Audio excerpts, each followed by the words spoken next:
Well, Zel, we find ourselves at episode 7 of this podcast. I would have never dreamed the time would have gone by so fast. Wow. It just keeps blowing my mind.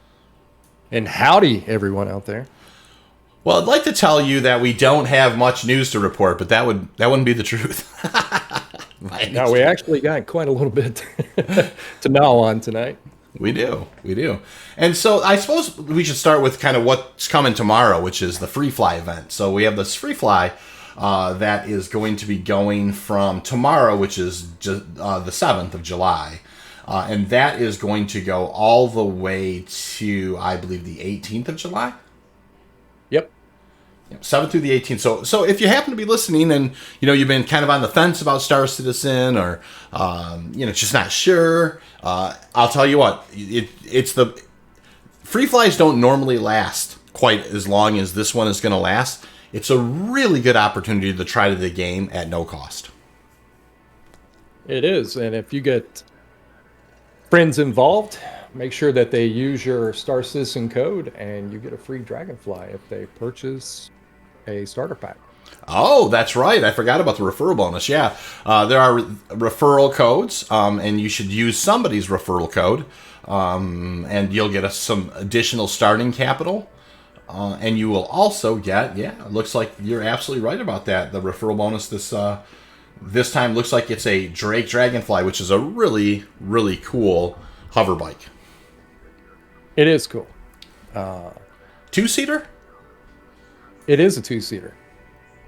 You have a guy that's rear-facing and can shoot at people while you're on the move, which kind of makes that a little bit unique. They also are surprisingly serve very well as kind of like little drop ships. If you wanted to put like a small team down, you could have a bunch of Dragonflies. You have 2-man teams on each Dragonfly, and then it could fly over the target and like a C2 or an M2 or something or an A2 that could open up its cargo area, and you can just fly on out and you'll land without crashing. You'll land upright. Yeah, that's pretty neat. I don't know when they do the ground vehicle rework is what kind of distance you can fall at. Now you can pretty much take an Ursa rover and, drop out from orbit. Or a gray cat buggy. This works the same way. And, still land on the ground. But at some point, you're not going to be able to drop out of orbit like that anymore. Sort of like, remember that, what that puts it in mind, man? Did you ever see the Heavy Metal movie? Oh, I'm sure I have, in pieces. I don't know that I've ever sat down and watched it front to back. Well, the beginning intro of that is they drop this 58 vet out of the space shuttle from orbit, and you see the astronaut get in the, it's that old astronaut suit, and he gets inside the vet and he rides it down through the atmosphere, and you see the car heating up and all that, and hits a parachute right before he hits the ground, and then puts the car in a second and just like peels out. So that's kind of what that puts me in the mind. If anybody's ever seen that movie Heavy Metal, you know what I'm talking about. Yeah, it's funny. The only other suggestion I'd say is don't try it in the Nova tank. You'll definitely take a quick trip to the imprint center. They don't land they don't land gracefully. They explode with you in them. So. And if you're me, you're going to end up at Bajini no matter where you put your imprints for some reason. Yeah, it is funny how it will sometimes just kind of bypass the last place. That is funny. It seems like I've woken up like many times at Arc L1, and I'm like, I'm pretty sure I set my imprint somewhere else. So funny. So we got a lot to talk about, eh? Yeah, let's get into it. We have the roadmap roundup, and then we have this month in Star Citizen, so the monthly report. Of course, then we have the Schubin Interstellar letter from the CEO, and then of course we should probably talk 317.2 a little bit as well. little bit of stuff going on there. So how about the roadmap roundup first, though? That's probably going to be maybe one of the more bite-sized pieces we can kind of go through. Oh, most definitely. Well, let's get into it. All right, so there's some notable changes for July 6th, 2022. The progress tracker says with this publish, we're adding a majority of downstream team schedules for Q3. So they've, a lot of Q3 stuff is being updated for 2022, with the rest coming in a future publish. The following deliverables have been added to the progress tracker. Now, just because they've been added to the progress tracker, it's very important for us to preface this.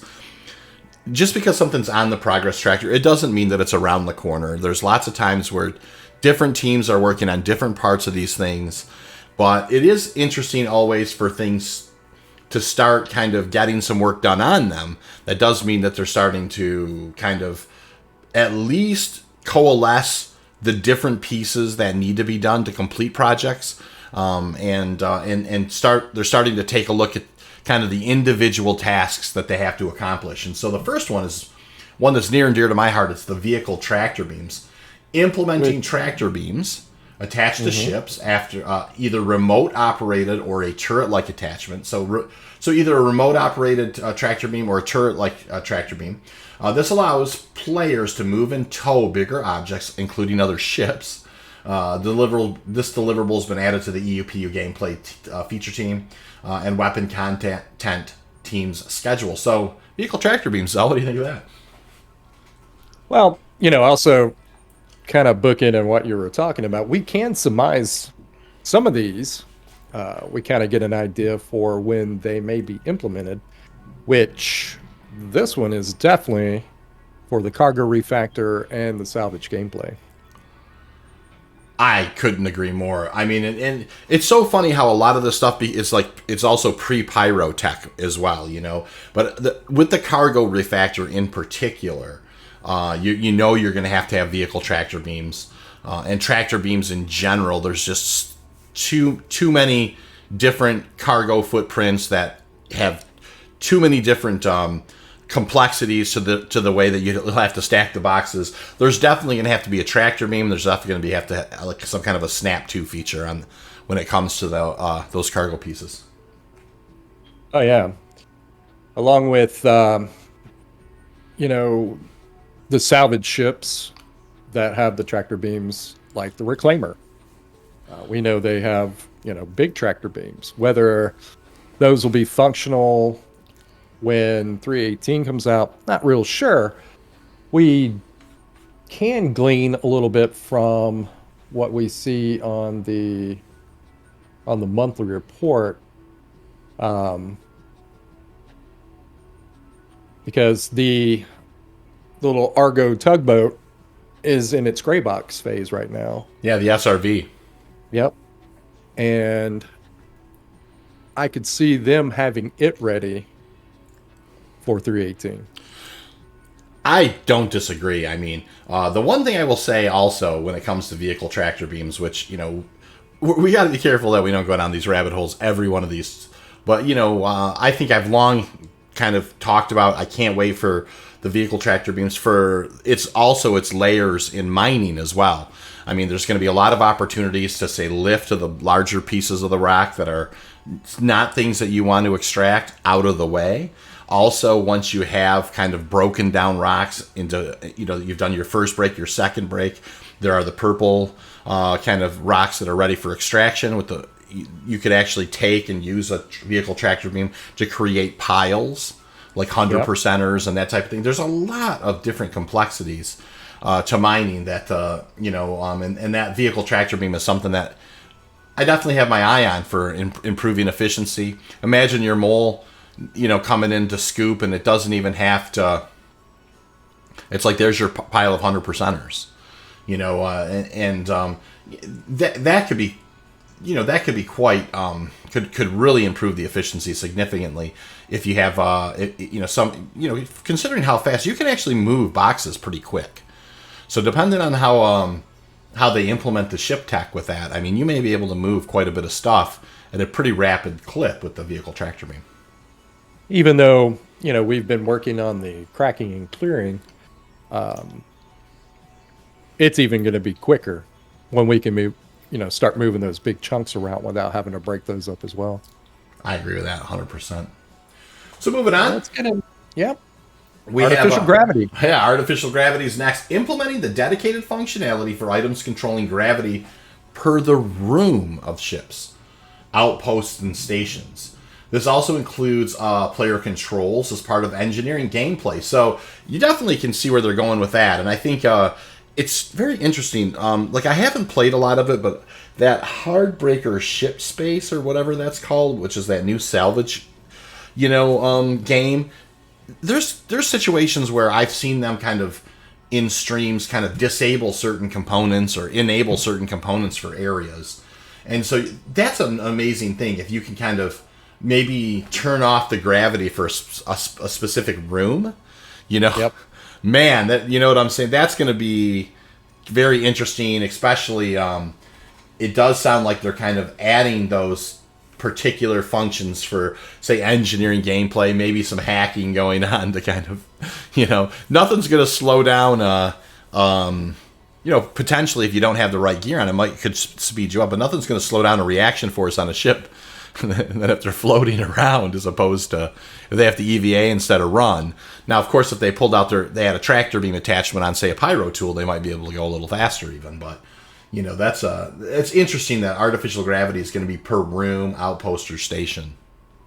Well, they kind of get into a little bit more detail with a gameplay feature team in the monthly report. But the way this is, the way the environmentals work out is when some of these components get damaged, where you break the piping system, where they call it the piping system that has the power, life support, all that is added into these, into this container support. When that gets damaged, you could lose life support in these particular areas of the ship, which means that you might lose gravity as well, which would be pretty interesting. You get shot in an area of the ship, and that ship you lose the grav and life support, so you have to EVA around inside the ship to be able to fix that.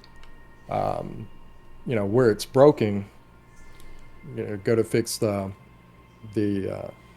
tubing system on it, the hydraulics and the electronics and the power relay, that type of thing, where you go in and fix that to add life support and gravity back to those certain areas.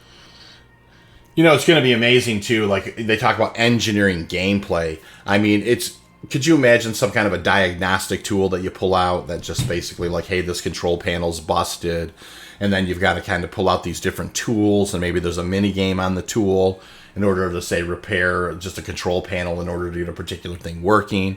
You might have to repair the control panel and the actual unit itself. Anything that's kind of getting involved with engineering, I think tickles my fancy a little bit. Well, a lot of that has to do with where they're doing a lot of the new helmet reworks. With these specialty helmets. They're going to have the UI that will able to detect the areas that are, you can actually see the areas that are sort of like when you use the med gun on someone, you can see where they're, where they've taken damage. Those helmets are going to kind of work that same way, where they put an overlay and say, hey, this area of the ship is, in the red, these things are broken. These are the things that we're going to have to fix. Wow, that's cool. I hadn't heard of that before. Now, are those types of things they're going to do like a specialized salvage one and a mining one as well? A lot of them are specialized. They kind of talked a little bit about them.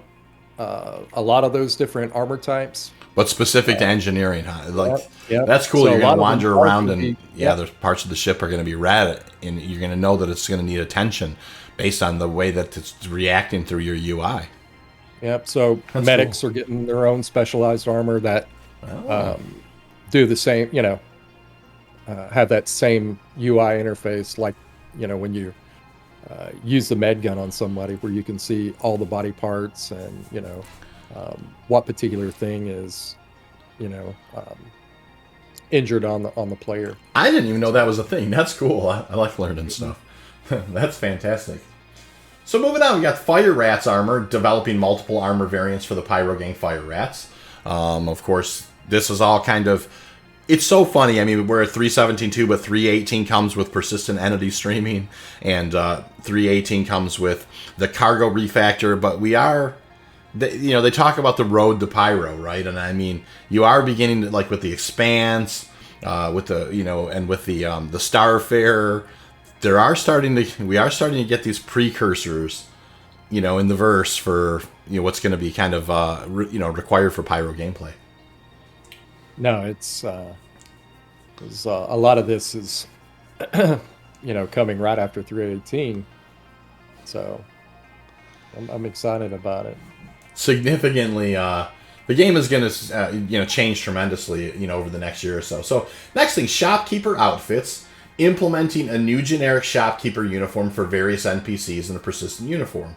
In the persistent universe. So that just seems like some variation on shopkeeper outfits. I'm sure that they, when you're going to have lots of shopkeepers, you're going to want to just have a lot of building blocks and a lot of plug and play, and really like maybe almost a randomizer in order to kind of, and then if somebody who looks at it says, well, that one's a little too random maybe. But, I'm sure it's probably something along those, like that. Well, having the uniqueness in between a lot of these NPCs, because right now there's only a handful of them. You see them everywhere. Yep. So when you can have more varied NPCs, it, ups the immersion into the game. So the next one is an interesting one. It says Unified Item Ports FPS, renaming and standardizing character item ports to properly represent their capabilities. This includes expanding their capabilities to allow for more types of equipment to be used in the current item ports. So I'm assuming this must be something along the lines of, like, maybe on your character you could have all of the different Pyro multi-tool variants kind of almost put on your body like clips. Am I wrong about that?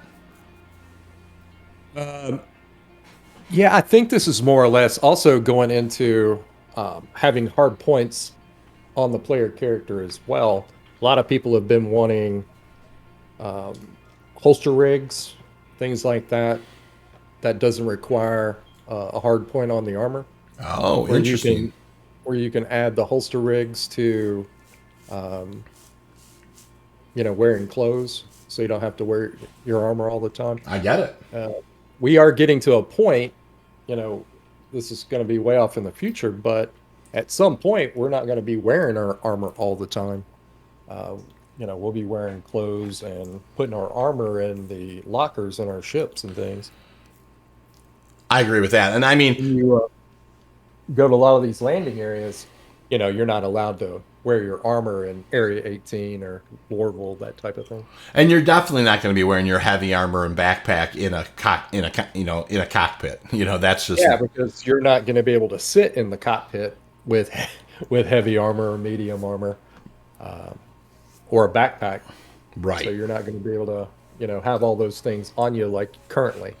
And that's one of the things about the Spartan that they, like the reason that in the Spartan it's very wide seats back there, and that's because not only are those seats of course for deploying your Marines, it's deploying heavy armored Marines. That's why they've got kind of more like wiggle room in between the seats. Is the people that are going to be sitting there are going to be allowed to be heavily armored, but those are going to be few and far between, those types of seats. Certain jump seats and certain deployment seats are going to allow that, but for the most part, your standard, kind of climbing into a cockpit to fly, you're gonna have a flight suit on. You're not going to have a big, heavy suit of armor. Yeah. Yep. So swimming tier 0, create basic functionality for the player to be able to swim across the surface bodies of water, including related features such as entering the water, exiting the water, and drowning. Includes support for hazardous liquids that can damage or kill the player or other characters. So that's very interesting. I think, Zel, you were kind of hitting on this one earlier when you and I were chatting. Yeah, I was excited to see this one. Getting all these different environmental features on the surfaces of these planets and moons, being able to go inside the water. One of the things that's been on the monthly report also was talking about adding the more realistic water animation, giving it more of a voluminous feel, and adding fauna, which I would think would be fish and other waterborne creatures. But seeing that you're going to be able to swim around and get in and out of the water. And what I thought was pretty interesting is, the planets that may have, when you see the hazardous liquids. So you have like, on these certain planets that have an ocean of,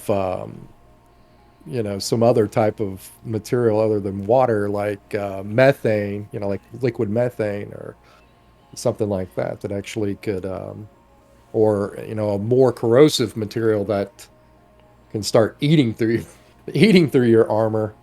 So you only have limited time, inside that liquid before it starts breaking your armor down and dissolving you. That'll be pretty wild to see where they go with that. And we have seen, where they, have been working on water stuff, and at some point, I would imagine, years in the future, there will someday be the first kind of underwater city. That you have to kind of, certain ships that have subaquatic capability will kind of sploosh down through the and find their landing zones under the sea. Well, I tell you what, that was a real big thing for me way back when I saw a lot of the concept art with underwater cities and bases and things like that. I thought was, I love that. I think that's, that's one of those really cool things, is being able to, be underwater or build underwater. That would be, pretty wild. So yeah, or even if you have a ship that landed on the surface, but then maybe there's like an aquatic mining vessel that you just kind of launch off, and it's like a submarine type thing, and it just kind of comes down a ramp, or however it would get, maybe something sets it in the water or whatever, and off it goes. So how fun would that be? Well, how would you like to just fly your prospector into an ocean environment and mine down in the ocean? Hey, fair enough. Me, I'd love that. Take the prospector anywhere as long as it will support life in there. I tell you, one of the things that I feel like we need to talk about one of these podcasts is, all the different planet types and what your favorite planet type would be. Oh, the biomes. Yeah, that's a very good idea. We should probably talk about that. And I think that's a great idea. I think we should pivot back to that at some point for sure. That could be lots of fun. And then I bet you if we were to dig through some of the lore, we'd really find some fascinating things. Oh, yeah. All right. Let's get into AI Unity. AI utility, huh? Implementing the utility AI behavior, the AI will drive vehicles, pick up, haul, and stow carryables, as well as manage the vehicle's cargo bay and inventory. So that almost sounds like some cargo refactor, some AI around the cargo refactor to me. Oh, yeah. Having this utility feature coming in with the AI being able to drive, cargo up to, could you imagine being at one of the cargo, somewhere you'd buy cargo at one of the research facilities and having AI drive a truck, something that is hauling your cargo, driving the truck up to the landing platform, and being able to unload it from whatever ground vehicle that they're using, like a big flatbed of something. That's gonna be that's gonna be crazy. Having they're building, with all this utility that they're building into the AI, it's like everything. They're programming the AI to do just about everything. It's actually pretty wild to see. But we talked about how they're gonna, in those different areas, how you're gonna get your cargo when you purchase laranite from Besnick or something.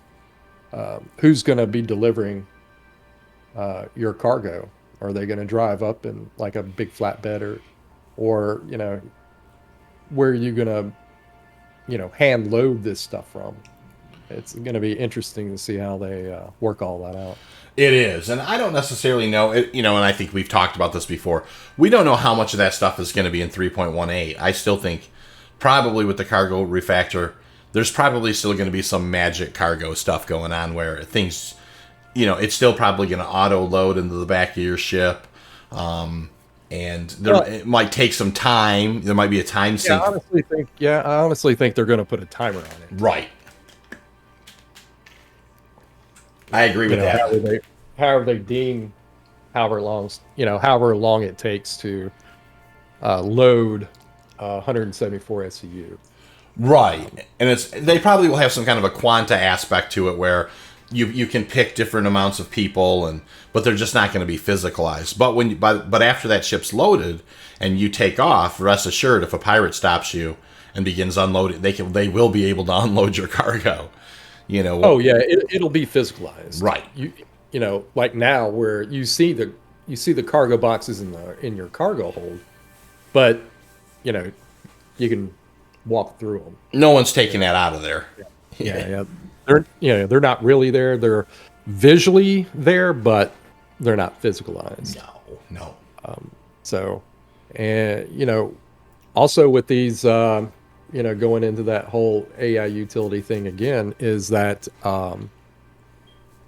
like on these big cargo stations, like Bajini or Everest, where they have those those cargo platforms, the AI is actually going to be loading your ship.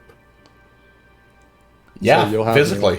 You'll have a whole team of AIs, however many that is, 5 or 6 AI, loading your ship. And depending on how they work it out, it could be, you hire the A team because you're in a hurry and you're making good profit.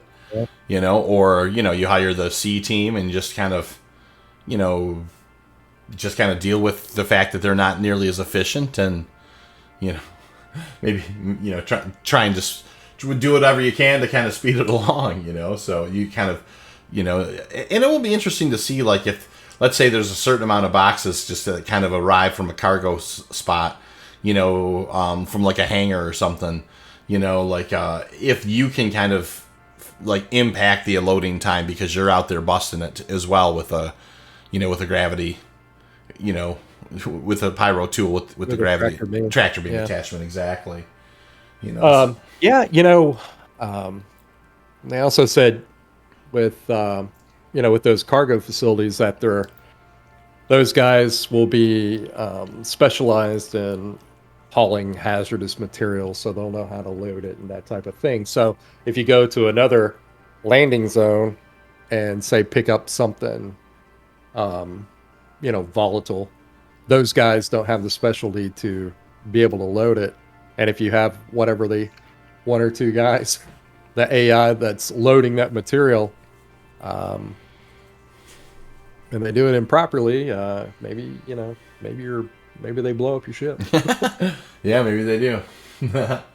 So moving on to AI, you have the AI Commuter, which I thought this was interesting. Implementing the Commuter AI behavior into the game. The AI will search for means to travel to their destination. While waiting for a vehicle to arrive, the AI will eat, drink, check notice boards or timetables. Upon arrival of the transport, the AI will board and embark to their destination. So they talked about that mission type before, where you'd have kind of these taxi missions or whatever. And that seems like that's just kind of right up the alley right there.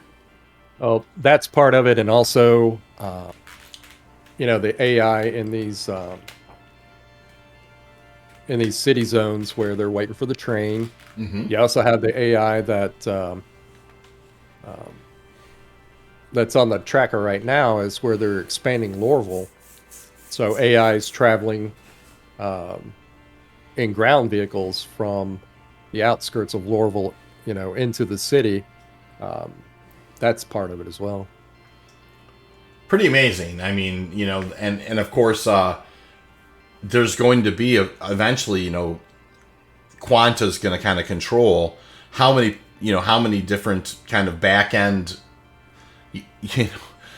bots are kind of traveling to these different locations, and then a certain percentage of those will be physicalized. So well, yeah, when the subsumption kicks in, those particular AI become physicalized. Yeah, absolutely. And that's when that AI, we're really seeing kind of the fledgling, as they get these navigation meshes down, we're starting to see some of the fledgling work that's going on with that stuff. So it's kind of cool. Environmental space missions. Implementation of new missions and scenarios that the player will encounter as they wander around an area of space. It's almost like RNG generated. The missions that appear will be based on probability volumes that the players are currently in. So, I bet you, let's say there's been, there's some kind of a lore that says there's been some kind of a fight in an area. Your probability of running into, say, a derelict or some kind of a space mission derelict type of thing in that particular probability volume would probably be much higher. Oh. Yeah, we talked about salvage be another aspect of this as well, where either a salvage mission or where something procedurally generated in that particular area of space pops up if you're out exploring. Yeah, I mean, it is a probability, it is a probability volume. Oh wow, say that 3 times. No, I mean, probably, yeah. And this is being added by the EU sandbox team. A lot of the derelicts are being created by the Montreal team. So I'm interested in seeing what all this entails here. It will be interesting to see kind of what kind of different space missions they come up with, and what exactly you are going to encounter when you kind of, you trigger, you're in the probability volume, and you kind of, RNG's a score, right? That's this also is with Quanta as well, where pirates attacking other ships, or there's a boarding in progress, and you have to go and help, because those are the missions.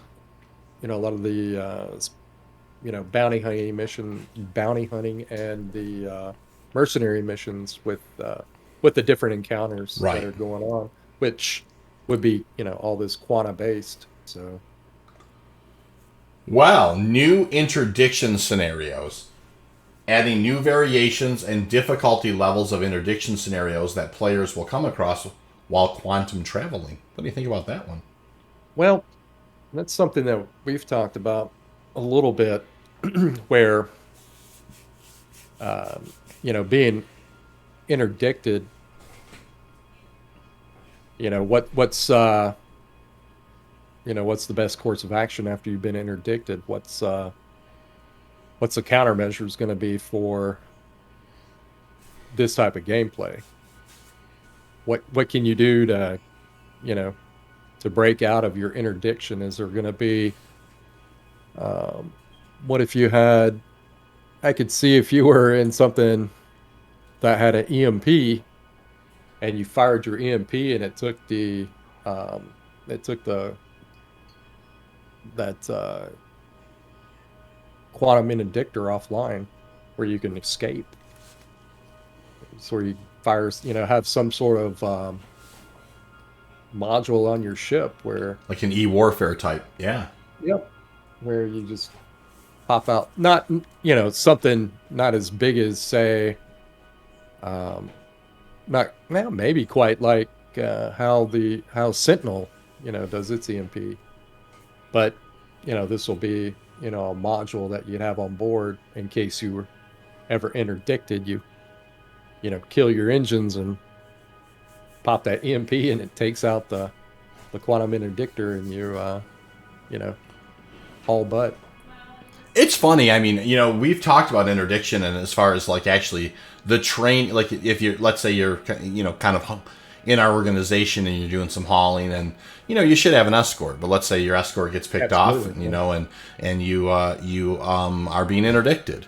We're definitely going to train for these scenarios where you're just trying to stall, as long as you possibly can, keep them out of.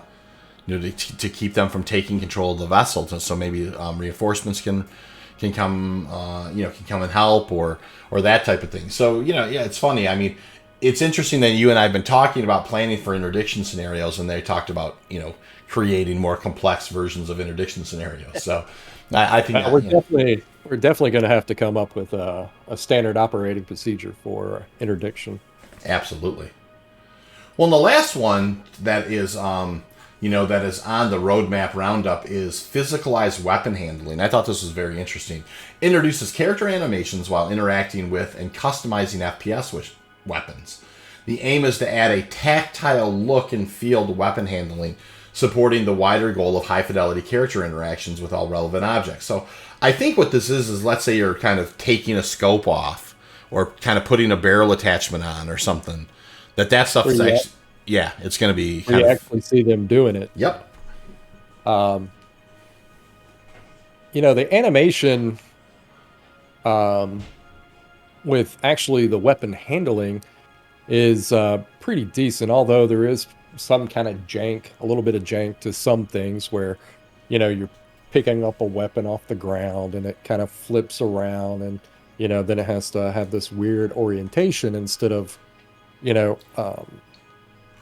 that may be a part of it too, where they work on, how you actually pick up the weapons, handle the weapons, being able to modify the weapons while you see the weapon modification happening, whether you're sliding a scope onto a track or, screwing a suppressor onto the barrel, adding, flashlight to the undermount rail of the barrel, that type of thing. Absolutely. I think that's really that's going to be very interesting. I mean, to see how detailed that is. It'll be interesting to see, at what level is there going to be, different animations for all of the different types, or are they going to kind of have a couple of stock ones, or how's that going to work out? It's going to be interesting to see how that pans out. I'd like to see. I know they're going to be working on this, on the different, FPS animations for a long time to come. But, being able to see your guy draw the gun from your, the way you have those magnetic hard points on your backpack, having a more fluid look to, pulling a rifle from your back. The animation's fairly decent with, drawing your sidearm. But a lot of this, could be polished up a little bit. And, sometimes the weapon kind of comes to the top of your head when you're pulling it off, and, just a little bit more polished. But I believe, as it stands now, it actually looks really good when you're in first person. Right.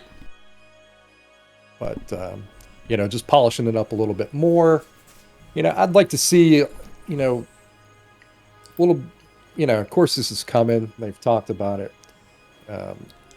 with them messing with the character rigs, where it looks, a little bit more lifelike, not as janky as it is right now. I think at some point it's really going to look realistic in the future. Yeah, it's going to be amazing. I welcome stuff like that.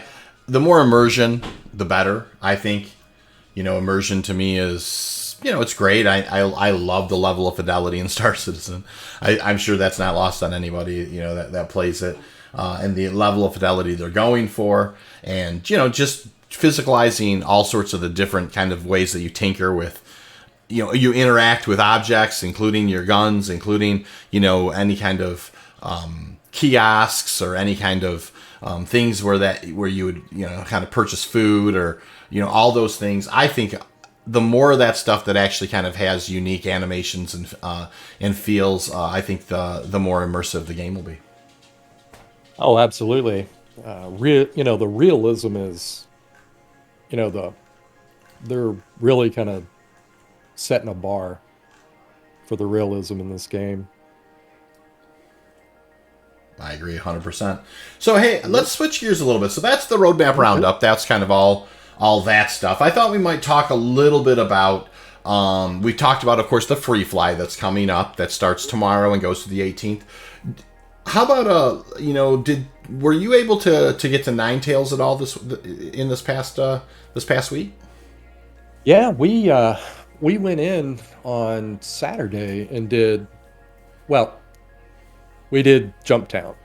I never did get an opportunity to get Ninetales in, just from how it was scheduled. So my schedule wouldn't allow me to be on at the time that those events were kicking off. So I didn't get to do the event, but we did Jump Town. And I will say I did get to do Ninetales. I can't remember exactly why. Because it was a weird time that it was running. At least, like I seemed like maybe I think I had that day off, and I was able to do a little bit of the Ninetales lockdown, and the server was actually behaving well. And I will tell you, when you have a good server and Ninetales is able to kind of do what it does correctly, it's a lot of fun. I mean, it was a very enjoyable experience. I took a Gladius over there and just kind of, really did a lot of, had a lot of fun combat, made quite a, decent money at it as well. But there's a big difference when Ninetales has a good server. It really, really does run well. And you really can tell the difference. It gets, when the server's kind of, a little behind or it's not acting right, Ninetales can be kind of it doesn't play out nearly as smoothly. Now, I think obviously I did the last one in February, and I enjoy those type of events, and when they're going to be more dynamic, more random, where they're not scheduled, they're definitely going to be a lot of fun. I was a little disappointed that, we, on that last Thursday night, we were going to try to do it, but we had just kind of missed it. And, the next one wasn't until like 3 a.m. our time or something. Well, and they were, there was, U.S. timing on those events has been, kind of interesting.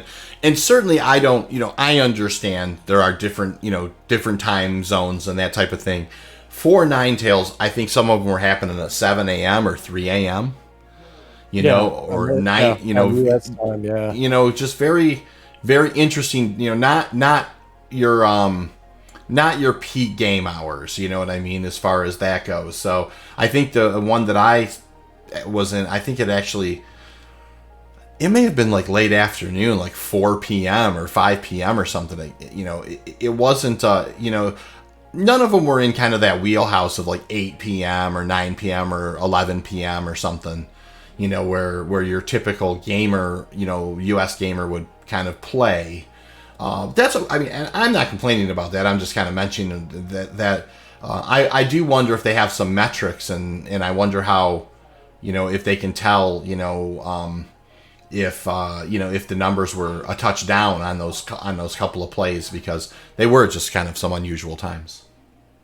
I do feel like they could have added at least on those particular days that they were going to run the lockdown, at least every 2 hours to give people a chance to be able to do it, because for U.S. times, at least in our time zone, it was like 7 in the morning, early afternoon when a lot of people are still at work, or 3 o'clock in the morning. So we weren't very, it wasn't very convenient for us over here. When I think they could have definitely added, a few more of those events popping up through the day. At least, like I said, made them every 2 to 3 hours. I think, probably would have been a good starting point for something like that. If you're gonna have something that is only gonna be a couple of days, and in this fact, it started at Thursday, didn't happen on Friday, it did happen on Friday, but in the afternoon, wasn't in the evening, didn't happen on Saturday or Sunday, and I think you could do it one more time on Monday, but it was just always, for us, it was the 4th of July. We could have done it, but, we were out doing 4th of July stuff. So, I think they could have added definitely, more times to the days that they were going to, put the event out, for sure. And I don't know how it all works, but I do know you do have U.S. servers, you have EU servers, and you have Aussie servers. So just, I would just expect, like you have the metrics of when the peak times are. Go ahead and run those events on those specific servers whenever the most people are going to be around.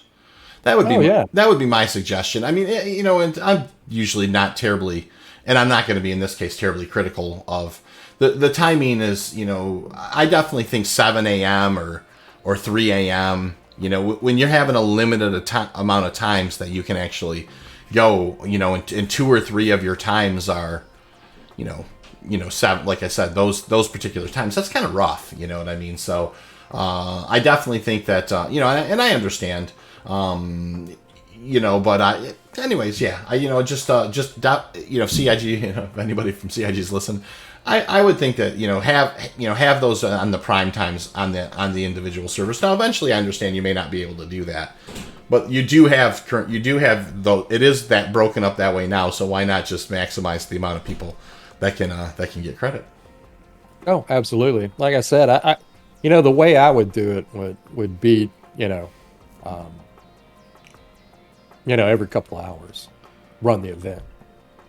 If you're going to do it, a handful of days. So yeah. Now, I myself, I will say, shout out to Squirrel Lord if you're listening, Squirrel, and his buddy Grim. I tried to sneak up on Jumptown. I knew Squirrel and his team were over there, and I know him. And he does a lot of FPS stuff, and I landed my Gladius probably about 4 kilometers away. Eventually, they tracked down my Gladius and began doing strafing runs kind of between my Gladius and Jumptown, and found me and shot me before I could make it. Now, I wasn't actually going to come in and cause too much mayhem. I was going to see if there was just a naze box that was there on somebody's ship that I could just steal their ship and take off with it. But shout out to Squirrel. He's like, oh no, don't kill V. He's a good dude. So they did allow me to come and actually grab a couple boxes and throw them on my PC so I could go turn those in and sell them. But for the most part, I know, I missed our organization event. How did the organization event Jumptown go? Was it a pretty good fight? Oh yeah, we had a good time. We controlled the air for a pretty good length of time.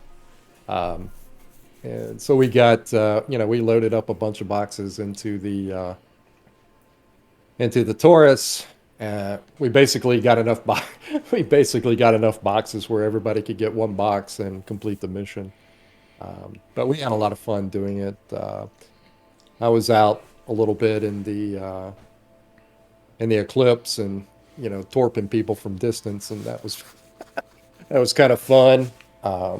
Just basically helping out, and Mace and I were gonna set up sniping points, and then it kind of got some of the air support kind of got a little. We had to provide a lot more air support, so we lent a hand on that, and it was pretty good that we had Goaty go in, and he did pretty good as our sniper, so we all had a pretty good time. Yeah, it was pretty awesome.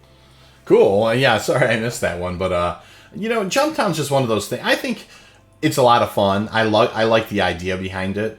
I certainly think that people, it does get kind of the juices flowing.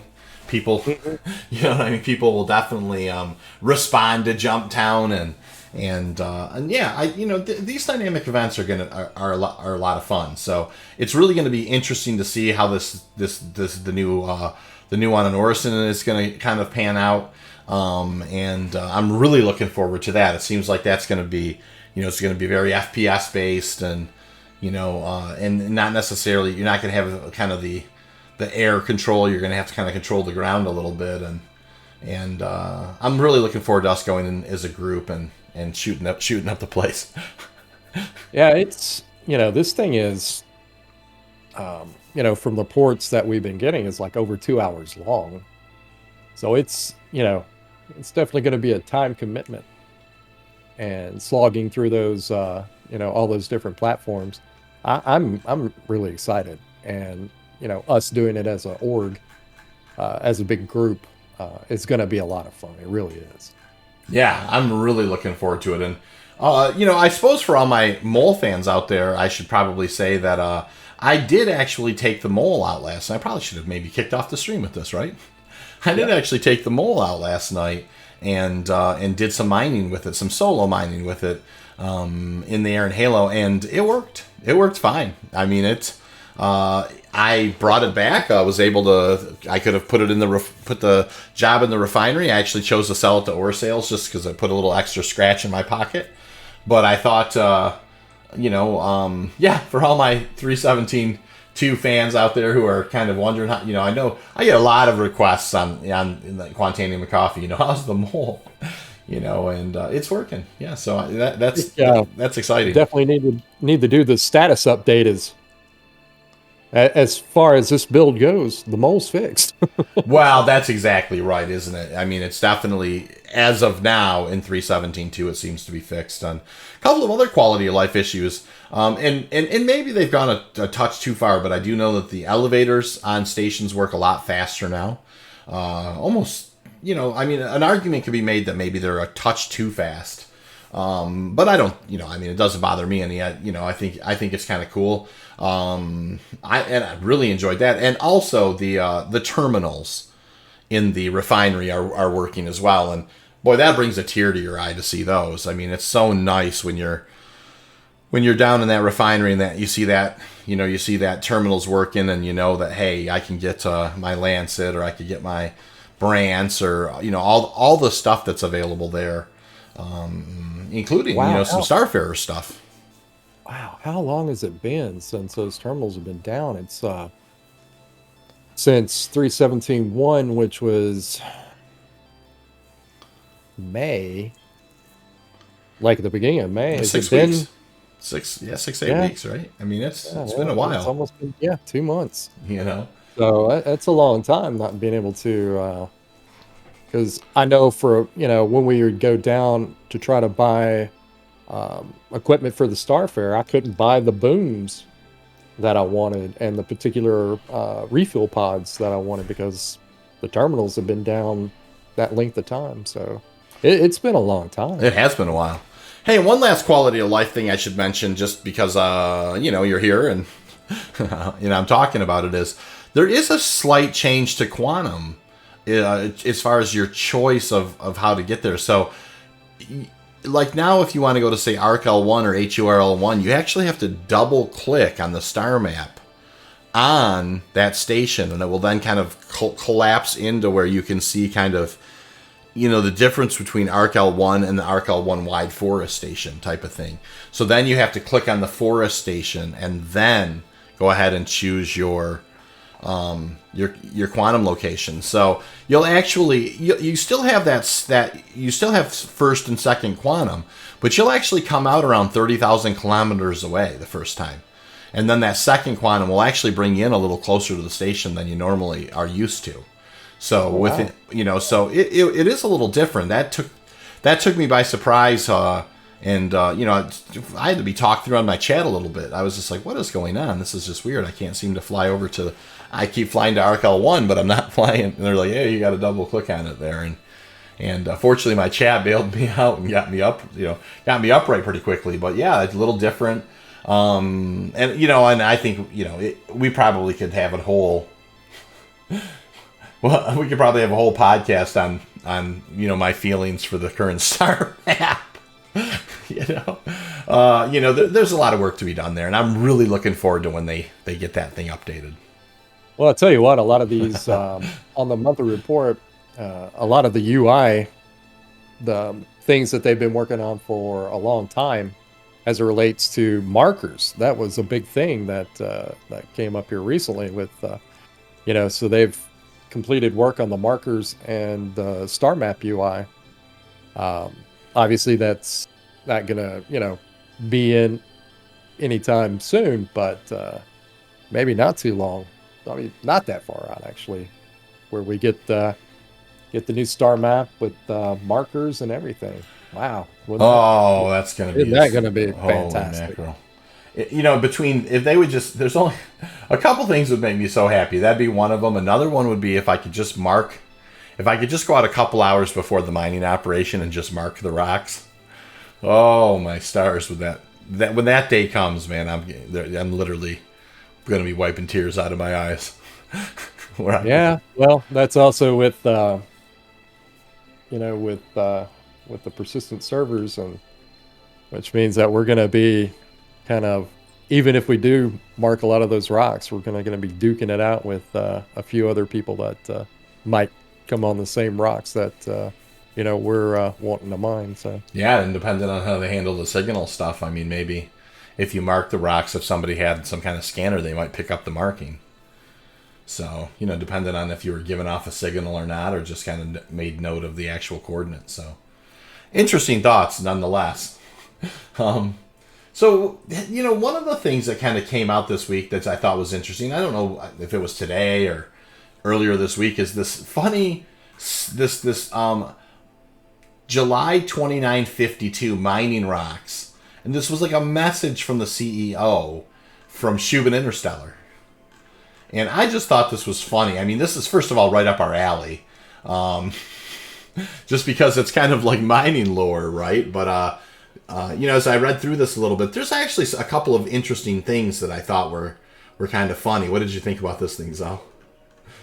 I thought this was actually pretty awesome. This is something that the creative team, put out there for us, and I thought it was very interesting to read. And they keep putting stuff out like this. We love this type of stuff. Yeah. Like, there's a couple of things in here I will read. Like, I thought this was funny. It says, if you're still in possession of a prototype mining gadget, please return it to your supervisor immediately. This extensive testing revealed a manufacturing issue with one of the lines of prototypes that actually increased instead of decreased a deposit's instability. For your safety and the security of you and your coworkers, please return all prototypes to avoid any confusion or issues in the field, and instead make use of any of our excellent current generation models. Basically, hey guys, don't blow yourself up out there with our prototypes. I thought that was funny. And one other thing that I thought was funny, and I certainly will get to give you a crack at it as well, is finally we decided to extend our ban on travel through Pyro system for another year. Any employee or contractor traveling through the system for business will require prior authorization and a security detail. We'd also like to remind everyone to double check the travel restrictions list before venturing into contested or dangerous areas. Don't simply assume or rely on the word of a coworker that a system or sector is cleared for work. Operating in a registered area without authorization means Schubin Interstellar is not liable for any incidents that might occur there. So be safe and smart. Double check the travel restrictions list before you depart. Well, it's not safe in Pyro. Honestly, reading through these little letters from the lore team, I think they're, when you start reading through them, you start seeing little tidbits that, may be gameplay things in the future, especially, setting up mining operations in Pyro or, another hostile star system. These are the little tidbits that they're kind of giving you through these lore letters. I think it's, I really love to read these things. I just thought it was fun. I mean, so it's kind of right up our alley, of course, anything that has to do with mining, and including if it's if it is something kind of just like a lore letter from the CEO type of thing. It's just fun. It just kind of adds to the immersion a little bit, and I think there's a lot of good lore, and this is just this type of stuff. It's just fun. I just enjoy it. Well, I like the fact that they give you little gameplay clues in a lot of this lore. Something that we were reading earlier that we thought was was pretty interesting is they even went into refueling. Something that we've been talking about. It's like, did you know in 2951, Cuban lost millions of credits simply due to fuel spillage? This is not only waste valuable fuel, but it can damage the fuel nozzle. So that kind of goes into a little bit of some of our refueling gameplay. Yeah, we've been felt a little bit of that, right? I mean, spillage is one of those things where it's tough to kind of, there's not a lot of visual cues. There are some, but if you don't pay attention, you absolutely can dump a whole bunch of money right into the, right into space, really, in fuel. Yeah, we saw, we've seen that firsthand. We've kind of started developing some training of our own to optimize our refueling without spillage. So yeah, this letter was pretty neat. Yeah, one of the, I guess I will mention, I mean, I don't know if how much people have, I mean, I feel like we've spent probably more time than your average bear on the Starfarer, kind of refueling different ships and monkeying around with the different ships, and trying to refuel a Starfarer with a Starfarer, and and kind of just acclimating ourselves to the way that the different ships behave, and there is kind of it is different if you're pulling in a Gladius versus a C2 where you want to line up. It is different if you're pulling in a Cat, that type of thing. So acclimating yourself to the types of ships. But the one thing I thought that was very interesting, and it's kind of one of those things. Zel and I had kind of a training, and after the training, kind of, the team punched out for the night, and it was just you and I, and we were monkeying around with kind of some Starfarer to Starfarer things, and we found that you could actually, and it didn't work with hydrogen. I think the long-term goal is that it would, but we actually were able to move quantum fuel from one tank to another tank on the other Starfarer. So it didn't go in the internal tanks. It actually went, like, you could actually take a Starfarer and fill up, like, if I had one of my quantum tanks full, and we did it right, we could put that full amount into one of the tanks on the other Starfarer, and I thought that was pretty cool. Oh, yeah. I think we definitely, the hydrogen part of it was definitely bugged. Hopefully that'll be, fixed in the next patch, so we can, transfer all the fuel from, pods to pods. But we definitely, came up with a good training mode of being able to transfer all the fuel from one Starfarer to the other, which with the least amount of spillage and potentially the fastest, right? I think that's going to be part of the rule as well. It's like, like there's going to be a little bit of kind of scoring to it. It's like, how fast were you able to transfer it? And with the least amount of spillage. And I think that's kind of fun. I mean, there's, it's pretty easy, it's pretty easy to actually to vent a little fuel here and there. So if you're real careful with the UI, you may be able to move it over fairly quickly and lose very little of it. But if you kind of turn your head for just a second, it could get away from you.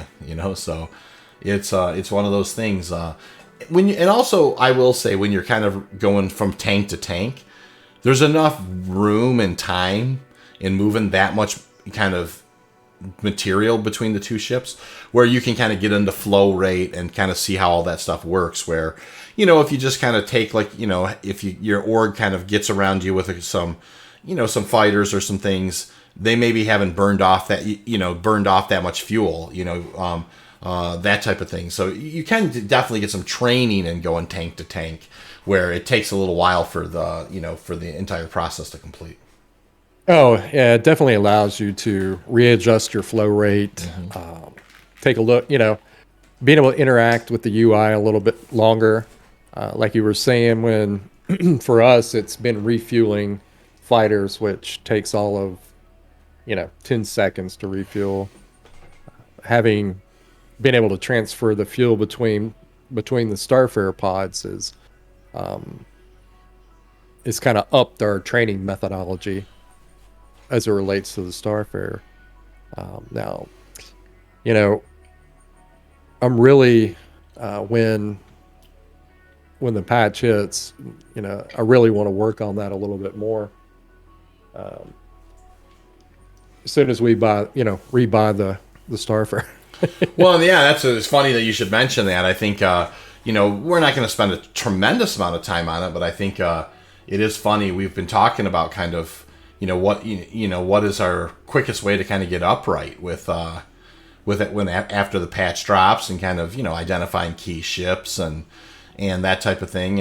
And Zel, you found yourself in an interesting position where you definitely have a prospector, but you've always kind of in-game purchased your hauling ships. And so I wouldn't say we took a tremendous deep dive, but we really did pour over the different options that maybe it would be, if you happen to have a prospector, what would be your kind of best match to haul Quantanium or haul, that stuff in.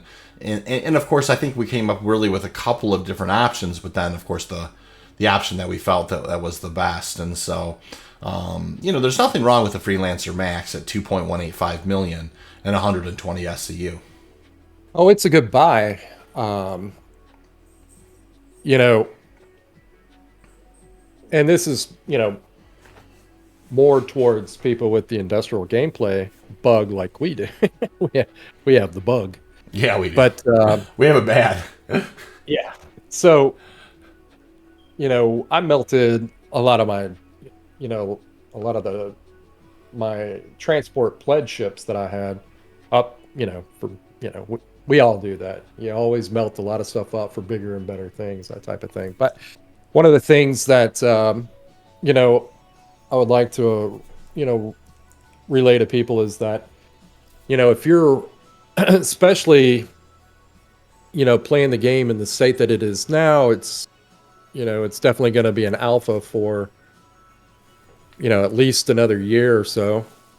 And we're going to have these wipes. We're going to work really hard to get back on our feet for 3.17.2, but we know that we're going to have to turn around and, we looked at it a little bit today, and we know it's probably going to be if we get the patch, and my prediction is for the 3.17.2 patch, is that it's going to be the week of the 25th.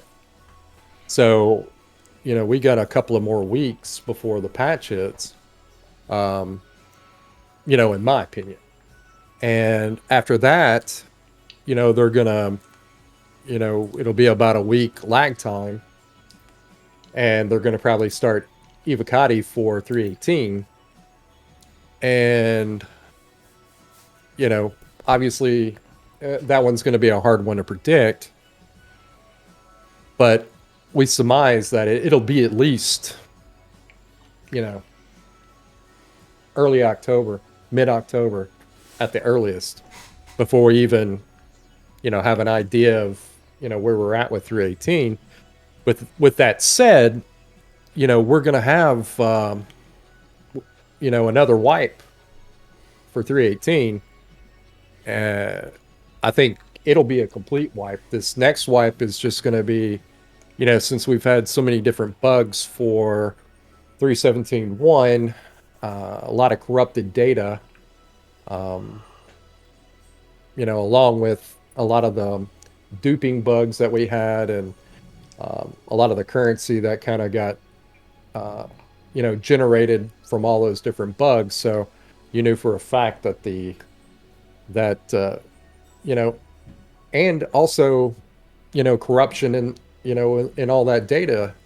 So it's going to be, a monetary wipe, an item wipe. But what's interesting to me is that they're not going to wipe reputation. So, but I definitely feel in 3.18 that it's definitely going to be a complete wipe, because they're going to be redoing all those servers for the new server meshing. So we've got another 2.5 months or 3 months before we're doing this again. So my suggestion will be for a lot of people out there, if you want to get started, the best way to get started again is to, I know everybody, isn't, doesn't have this, ability to do this, but making sure that you have at least one of your pledge ships be a money-making ship, whether it's mining or cargo. And, I don't want to say, it just depends on your gameplay. So we're definitely coming at this from an industrial standpoint, or industrial gameplay. So getting started with a prospector, so you can hit the ground running and start making money again. But one of my things is that, since I melted all my cargo ships for other things, I am going to be having to buy another cargo ship in game. So what's the best course of action to get started there? You have, you could probably run a couple of missions, and, it's, those earlier missions, they don't pay out very good, but at least with a lot of people, with the reputation still being intact, you'll get some of these higher paying missions for bounties, or, doing, deliveries or that type of deliveries, thing. And yeah, that type of thing. But probably the easier way to go these days is just, hit up some of these research facilities, or any place that right now that sells distilled spirits, where you can go and loot weapons. And that's a good way to get started, because a lot of these research facilities and places that you go to buy cargo, they have about 3 or 4 different pods that all have the loot crates in them. And really, the things that you're going for in those research facilities are med guns. Sometimes you find torso pieces to armor. Navikov helmets. Yeah, the Nabokov helmets, they pay 1,500. Yep. These are the things you're going for. Some of the clothes, some of the kind of the higher end jackets and things, It's all for over they a have thousand. pretty good Yep. payout. But really, what you're wanting to go for is the weapons. So, if you go to Calliope, you got buds. If you go, um, to some of the other places that sell the, distilled spirits, Bountiful you're, Harvest on Daymar. yep, you're looking for, you know, places like Taryn Mills, Shady Glen, uh, Bountiful Harvest, uh, yeah, Gillette Farms. These are the places that sell the distilled spirits. These are also the places that don't have an armistice zone as well. So there is a little bit of a endangered aspect to it when you go and kind of loot from these areas. And I'll tell you another thing: if you go to the Bud's Growery on Calliope, the storms there are so bad, your ship may not be there when you come out.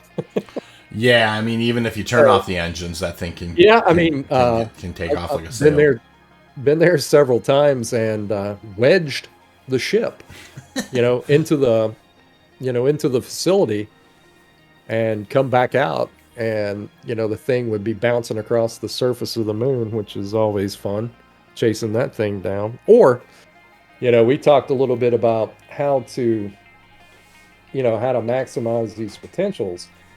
A lot of people may kind of feel like it's kind of a cheese mechanic, but a lot of these places, you can kind of log out and log back in. I wouldn't recommend it at Bud's Groweries, because when you log back in, you're definitely going to be bouncing across the surface of the moon, because when you log back in, your landing gear's up, so you don't have that stability. So you're just going to have to get to the pilot seat and kind of get yourself airborne. The other night, I was in a Cutlass Red and broke off one of the rear engines and the front nose gear, and had to basically fly all the way back to do these little jumps all the way back to a place where I could get my and kind of strafe using my side thrusters and stuff to actually land it on a pad. It was pretty interesting. Yeah, I mean, I could not agree more. I think if depending on what ship you have, even if it's something like the Avenger Titan, those ships that have a little bit of internal cargo space. There's salvage gameplay is a for real thing. I mean, you definitely can land at any of these places, hit these loot boxes. Now, of course, the ones that have the distilled spirits and do the guns are going to be the most lucrative. And you absolutely could choose the bed log and log back in and go to a different one. For me, I just kind of move on to the, to the next one, keep moving on to the next one, to the next one. But yeah, I think the salvage gameplay is an excellent way to kind of get upright with, fairly early. You can kind of get yourself, just lots and lots of sustenance items, lots and lots of different types of clothing. Of course, there are, at those particular facilities that Zel mentioned, you can certainly get yourself some guns and some ammunition. And you can really go back and sell, kind of keep what you want. I think it's a good idea, quite honestly.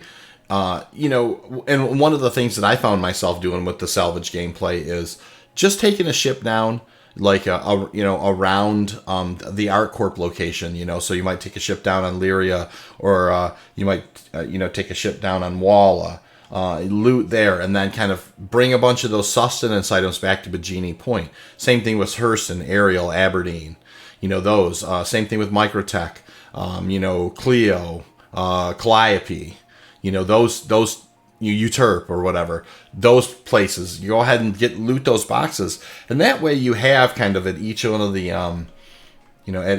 the space stations, Tressler, Everest Harbor, Bajini, and even Orison, you have a bunch of sustenance items. You actually could spend a couple hours one day just kind of going around and looting. You would have an enormous amount of cruise drinks and all of the different medical guns and all of the different pyro tools that you could ever really hope for.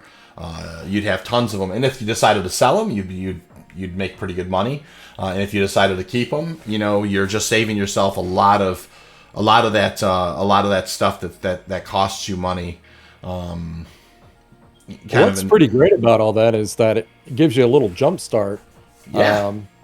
Especially, if you're in a situation like myself where you're going to have to,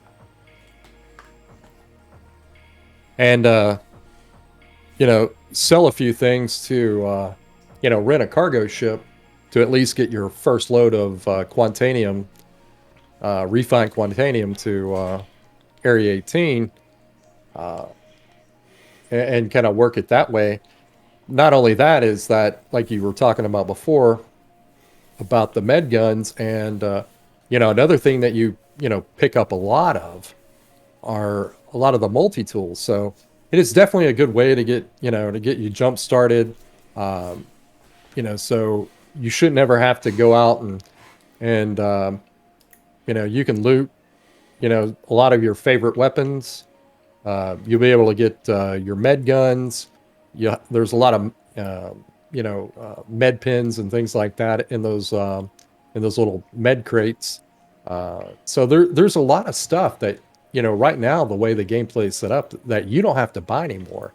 I remember first starting to play is, think about it, when we only had 25,000 starting money, and being able to armor up enough to get in and around, and buying a few med pins and med guns and things like that. It's kind of funny, since we've been sitting on millions, but when you only had 25,000 starting cash and you had to buy 10 grand worth of armor, it starts adding up, especially if you have to spend another, 2 grand on on your weapons as well. So I could just being able to get out and looting a lot of that stuff really helps to get started again. Yeah, especially, if you want to ramp up right away and get into bunker missions, you can get yourself some guns, ammo, and get yourself some at least starting armor, and be off and running in very short order. So, depending on how you're trying to get yourself kind of upright, there's a lot of different options. But salvage is one of those things,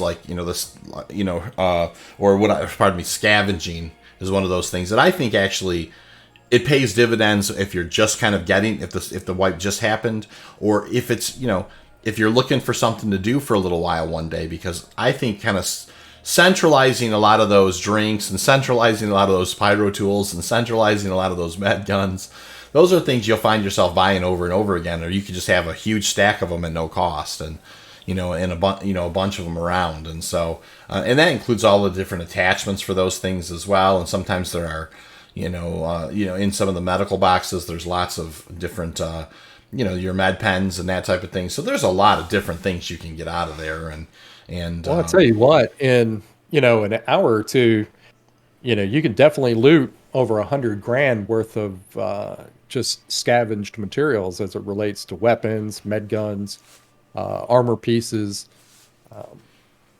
Like I said, it's really fun, and just about an hour worth of your time, you have a good little bit of starting money to get rolling. That's definitely something I'm going to be doing. One of the things that I in my spare time that I like to do is go around to all the different places and loot as much of that stuff as I can, and then kind of spread it around to the different zones.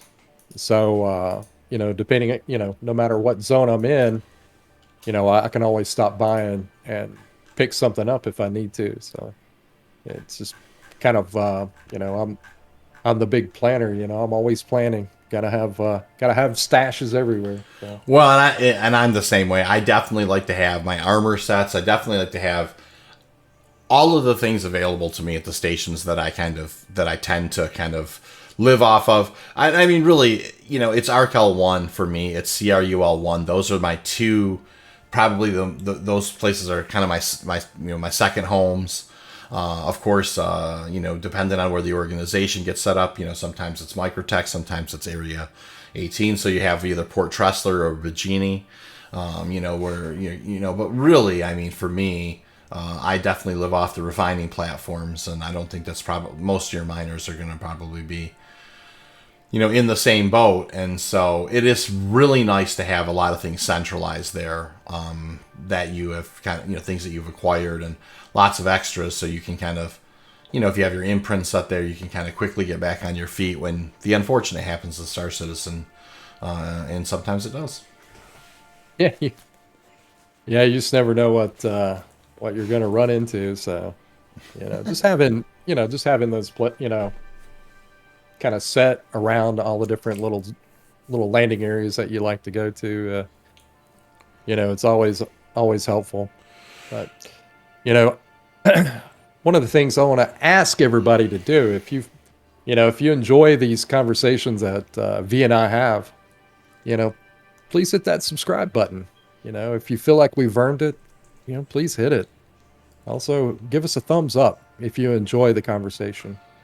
And please comment down below and give us some engagement. Tell us how we're doing. I think it's I mean, I don't know that it's one of those funny things. Like even when I do my stream, I have a hard time sometimes saying, hey, like and sub, guys, hit the notification bell. But really, it does make a huge difference if you do like what you're hearing and you kind of give it a like, and if you kind of we understand that this format's long form, right? It's a special thing, right? It's not this isn't your news in 2 minute type thing. This is kind of a deep dive on some topics and just kind of us pontificating on Star Citizen and chat, kind of speaking to things that we love about the game and things that we'd like to see improvements on, or how we hope that they're going to implement features or functions. And so I agree 100% with Zel. I mean, if you like what we're talking about, or even if you have a question yourself or something you want us to address or something, definitely leave a comment. I mean, every comment is read, responded to, and we do our very best to kind of include people at whatever level that we can. I look forward to doing a lot more of these in the future. That's for sure. So with that being said, I think we still have one big news item that came out today that we got to get around the corner on tonight, Zel. Oh yeah, that would be the monthly report. Now this is the big dog, right? The monthly reports are huge. Here's the thing, right? You're never. This thing's pretty condensed, so you're never gonna get us to be able to, give you the news and bite-sized formats, because that's just not how we do things. We like to talk about things. I tell you what, and especially when it's something really interesting that we really like to get into. I tell you what, we can't do things in a quick manner. That's just not our way. We definitely love to talk about these things. So let's take a deep breath and get into it. All right. So, monthly reports got a lot of stuff in it. And so we're just going to kind of do our best to kind of get through some of this stuff. And I'll do a lot of the reading. And then, we'll just kind of do some of the reacting. And so the first thing is the AI content. And AI, of course, we're seeing a huge, many inroads to AI. Of course, the navigation meshes and those types of things. So it does say in June, a new narrative-focused AI designer joined the team and began improving the current shopkeeper behavior by expanding the variety of voices and dialogue. However, this AI is placeholder until the team is finishing converting the bartender to support different shop types, including food, clothing, and weapons. So this is kind of that plug and play. Like, they really want to have, like, I bet you, just a lot of different types of vendors, lots of different kinds of, food, clothing, weapons vendors, different types of shops, bartenders, baristas, all sorts of these things. And so I think that they're probably doing a lot of work on it, but they probably are also, like it talks about, doing some placeholder work. So further progress was also made on the dynamic conversations mentioned in the previous reports. This team also set up the leisure behavior AI to use the mobiGlass from different usables. Upon review, these animations were deemed too generic or unconvincing. So the designers are now undertaking pre-visualization to add more emotion and realism. And so, very interesting. I think the one comment I have, which is not, I mean this I don't mean in a disrespectful way, but I have chuckled that they spent all that time with the barista, for Area 18. And that guy is, every time I go there, he won't serve me any coffee. Well, it's funny. They're using, they call it the bartender. And I think since the bartender was the first iteration of that type of AI, is that, it's going to be a generic term for, it's CIG's generic term for vendor. So,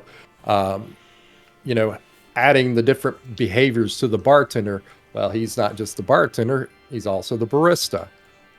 It's not just the barista, it's also the, clothing retail merchant. Right. It's not just the bartender, it's also the weapons. The panini maker, dude. Or whatever. Yeah, exactly. Yeah, the panini maker, right. Yeah. And it's, what's kind of cool to see is that they're really trying to add more, I like how they add that, it's what they had been working on looked unconvincing. I like the fact that they, are definitely going to give, more life and personality to these AIs. In the future, these things may have, maybe kind of smart, where it can talk to you about a whole lot of different other things. I remember when they started talking about how they were going to work on an AI, a long time ago. The idea is the AI was going to be autonomous. They were going to program them, kind of wind them up and, let them go. And they were just going to do their things. Even right now, they're working on the AI to, leave their places of business wherever they're working, so they're working as a barista. So they're going to, walk out and take the train to the hab and go to bed. And, the other AI is going to come in and take their spot. The one thing, you were talking about the barista in Area 18. It's cool that, depending on the time of day that you are at Area 18, it's the female version of the AI that's there. And then, other times it's the male guy that's there. So, seeing these AI kind of take on a life of their own is pretty wild. It is wild. And I mean, I think of games like Kingdom Come Deliverance, or, of course, even if you go back to some of the, like, what are the original Skyrim type games, like they had like, I forget what they were called, like the very early versions of those games, where they had these, they have people kind of doing things in the world, and like you said, at night they're in bed, during the day they kind of have their shop that they, maintain, that type of thing. All that stuff is going to bring massive just immersion and life to the, and I think, in the past, of course, there are, eventually you just have to kind of give something a nod. I mean, it makes the approval. I love the fact that they're like, this isn't good enough. Let's, we've done some, we've maybe earned a stripe here, but it's not quite where we want it. So let's kind of push it back and let's keep working on it. Let's keep it making it better and better. So you're absolutely right. If it ever does get to the point where there's some autonomy, there are actually just these navigation meshes that are kind of interlaced, and there's autonomy, and those, depending on crazy things that happen, maybe if there's an explosion, the AI running for it or whatever, it's going to be really fascinating. And I think, the last thing I want to say is I like the AI stuff like we've seen it in the past where it shows like some people in a firefight and you've got kind of the people who are not very well trained and how they're reacting to kind of, they're scared and shaken and can't aim very well. Then you have your well-trained kind of AI who are kind of, firing back and, respecting the, their, keeping an eye on their ammunition and doing all those things. So it's AI. This game is just going to overflow with that stuff at some point, but I think it's going to be a long time coming. You know what I mean? For them to get around the corner and some of this, just getting the shops working just right and some of the navigation meshes together. I mean, we're beginning to see these. It's an iterative process, and they're just in kind of the fledgling stages.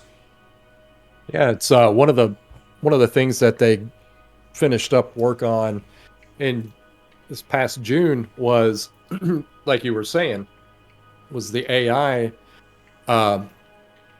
Reacting to certain events. And, one of the things they talked about that they finished up in June here was where a lot of the kind of frontiersman AIs that were in Pyro, where they would pick up what was available to them to use them as weapons. So whether they were out gardening or whatever, you see the guys coming with a pitchfork. That's funny, yeah.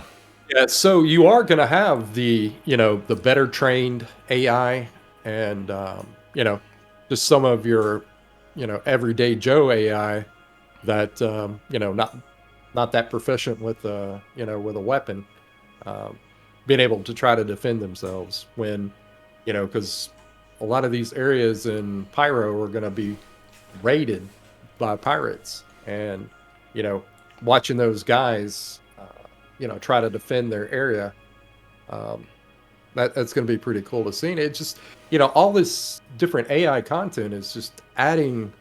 I think at some point they're going to get pretty sophisticated, and it's just going to breathe life into the verse. Well, one word, yeah, exactly. One word reinforcements, right? They were talking about recently, and like the AI bringing in reinforcements, landing a dropship full of more reinforcements, and those guys kind of getting off the, that kind of stuff's gonna be. I mean, it's cool. I mean, that's we're gonna see that in 3.17 too, right?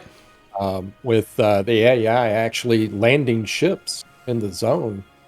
So these are these little steps forward to seeing a really sophisticated AI. Absolutely. So will it get to Skynet proportions or whatever? But hey, you start seeing a lot of this stuff where like them coming out and saying a lot of that AI that Google was working on is becoming self-aware. So yeah. I'm scared. Man, we're in that we're in that time period, man. We just never know. Yeah, it's true. So, moving on with some more AI tech in the game. One of the AI tech's focuses in June was optimizing and improving Alpha 3.17.2. This involved adding the functionality for the planetary nav mesh and the AI reinforcement features. I think we just kind of spoke to those. This is the first iteration of the nav mesh and reinforcement features. We're extremely proud and excited to see them available to all of you. So that's kind of going to be very interesting. Work continued on the locomotion code. This included improving the transitions between different locomotion states by further developing the initial implementation of pose matching. They also implemented linear speed warping, including a way to dynamically calculate a spline into a specific pose. For example, the enter position of a usable. Interesting. This allows the team to make the transition between movement and interactive objects smoother and more believable. They also began improving and fixing idle steps in which are special animation used for extremely short paths, max 75 centimeters, that kind of stuff. That's interesting. That's getting the AI to interact. When they're walking around and interacting with things where it looks more realistic, you can kind of see the AI now when they walk. They got kind of a weird hitch in their step. So getting that locomotion where it looks more realistic. Also, interacting or picking up items. Talking about that also allows where kind of getting back to what we're going to call it, the bartender AI, which is basically the vendor AI. You've seen them, try to set a cup down, and it kind of teleports from their hand to the surface, Right. Counter. So working on that kind of goes in a little bit of that as well.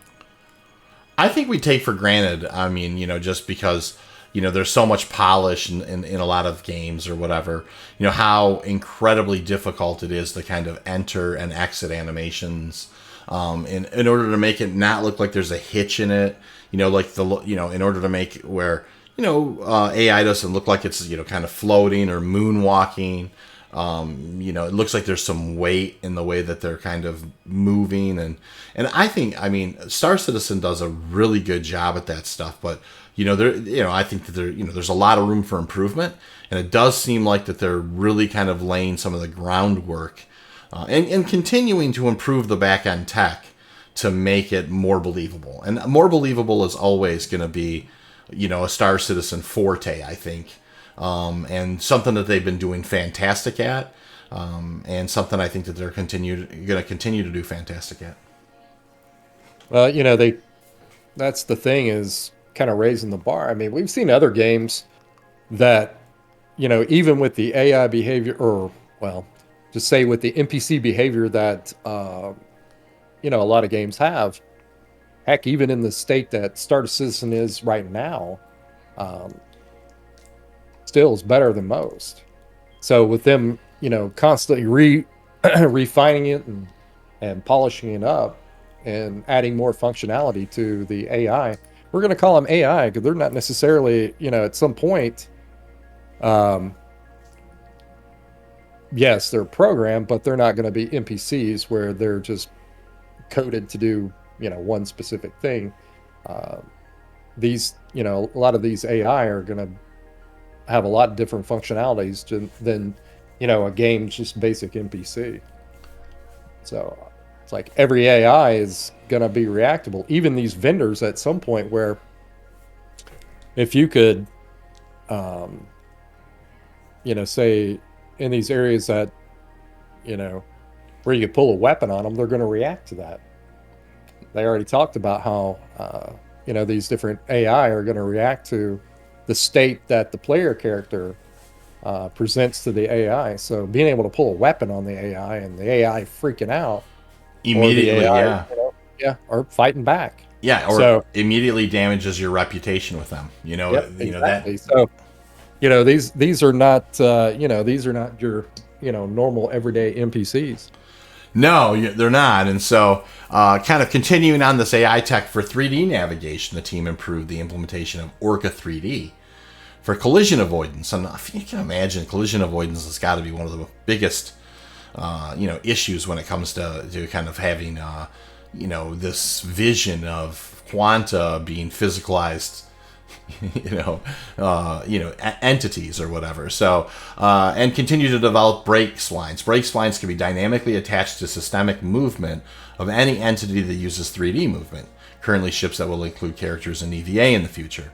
The entity can then select the appropriate spline based on its skills, direction, and other conditions before smoothing its entrance, allowing it to perform cinematic movement into systemic behavior. So this is what I was talking about, that smoothing out of their, first of all, they have collision avoidance, what path they're choosing, and then, as they need to kind of interact with things the same way that we do as players, that they have the smooth entries into their cinematic movements, and their systemic behavior. So, this is just smoothing out a lot of the rough edges, and this tinkering is going to go on for the whole lifespan of the game, I'm sure.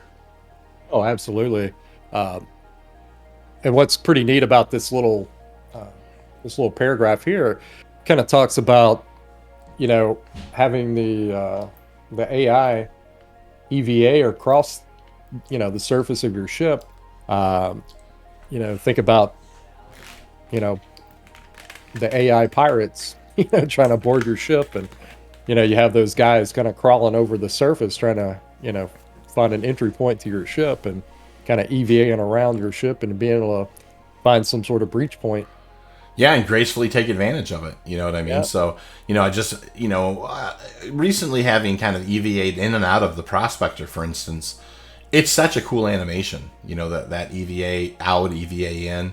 It looks very graceful, type of thing. And the AI is going to need to perform similar actions. And so, eventually you think about like AI boarding teams just kind of breaching through your hull and that type of thing. I mean, there's a lot going on, a lot of collision mechanics, a lot of navigation overlap.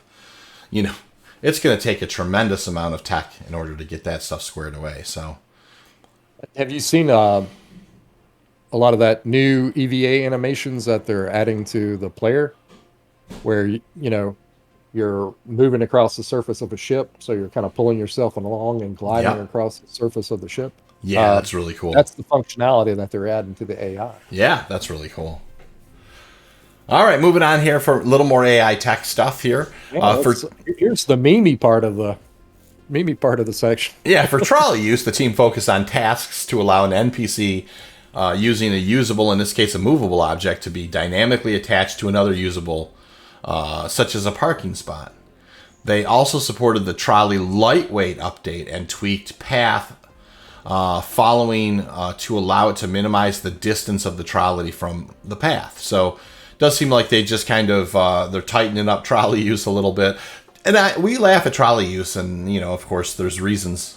Trolleys can they're very dangerous in the hangars. But if you turn the AI loose with the trolleys, it's going to be Trolleygeddon. oh yeah, Trolleygeddon, yeah.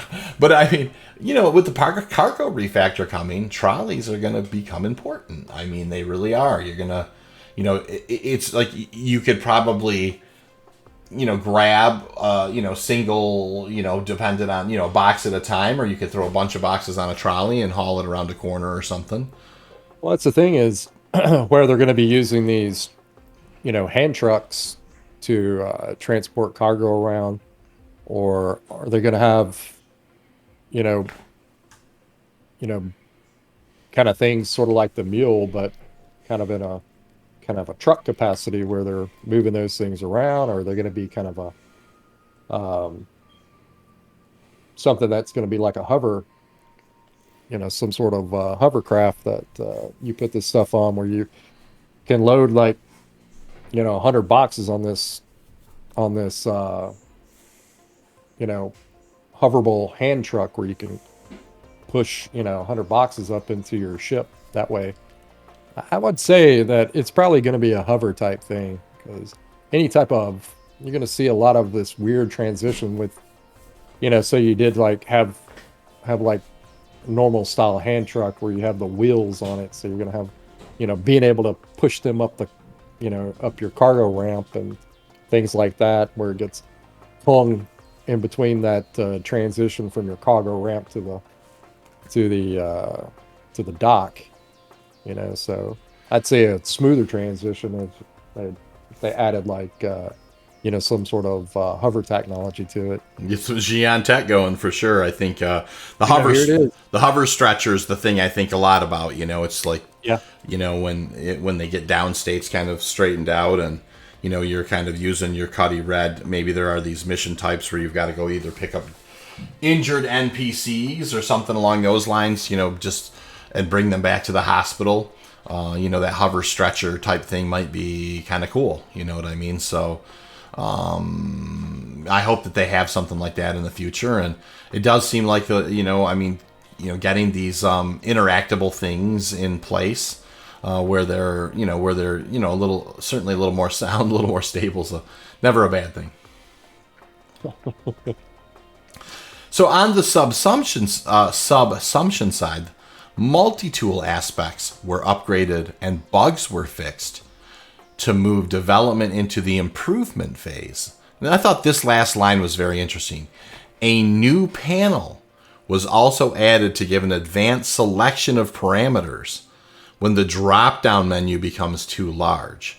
So it does seem like there's going to be maybe some additional UI for the multi-tools, like if you're maybe using some kind of a setting or something, or there's something about the multi-tool where you need to kind of have some tweakable interface to it. There's going to be an extra panel on there.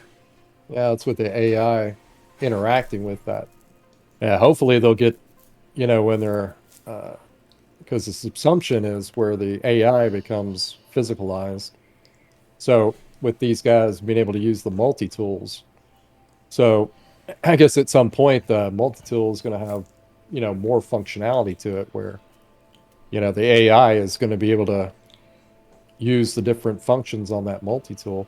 Hopefully they'll get it to the point where the multi-tool isn't following the AI around like a little dog like it is these days. Yeah. I mean, I think that there are, some other larger size multi-tools that are coming, Oh, yeah, most definitely. You got those big, two-hand size multi-tools that are coming for salvage. So. Yeah. And, and potentially, maybe they'll have a two-handed one that can just lift bigger SCU boxes too. That type of thing. So, you have the one-hander, but like a bigger two-hander one that's just got more power, I could see coming for sure. So, all right, a little bit more AI stuff for vehicle features. In June, the AI vehicle feature enabled the AI to control different ship modes. For example, NPCs able to switch to, say, quantum jumping or missile mode. So just more polish on the AI for them to do, kind of the same things that we do on the ship, but on the subsumption side, they're kind of following the same rules that we have to in order to kind of do things, which I think is a good thing overall. And problem solving. Problem solving. Do I want to jump out or do I want to continue fighting? So, yeah, it's gonna be wild, man. Like I said, the more sophisticated this gets, the more the more realistic the AI becomes. All right, we're still in the A's here. Animation. Through June, the facial animation team worked on outlaw characters, rescue and transport missions, AI bartenders, and player emotes. They also supported Pyro with motion capture alongside the narrative team, mocap.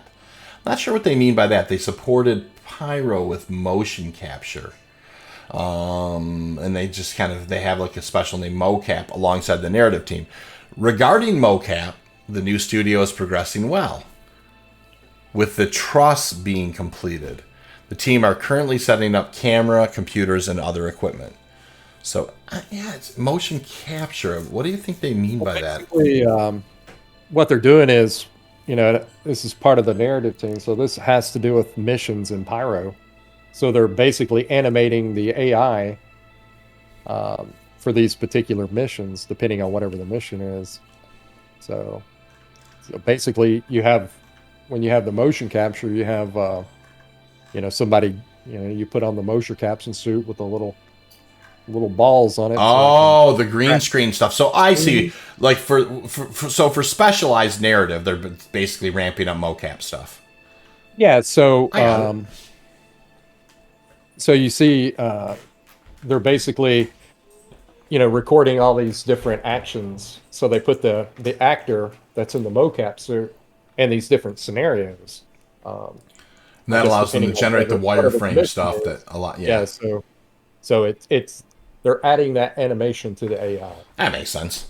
So cool. And art, moving on, June saw the character art team further develop the Frontier outfits and begin work on high fashion clothes for Stanton.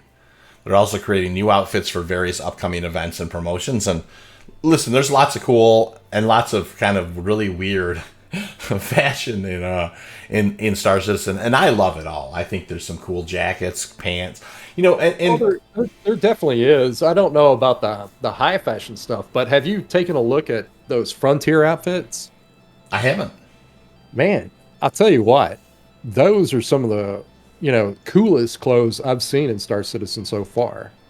Um, there is, uh, quite a bit of those outfits that they're working on it, and I think they look great.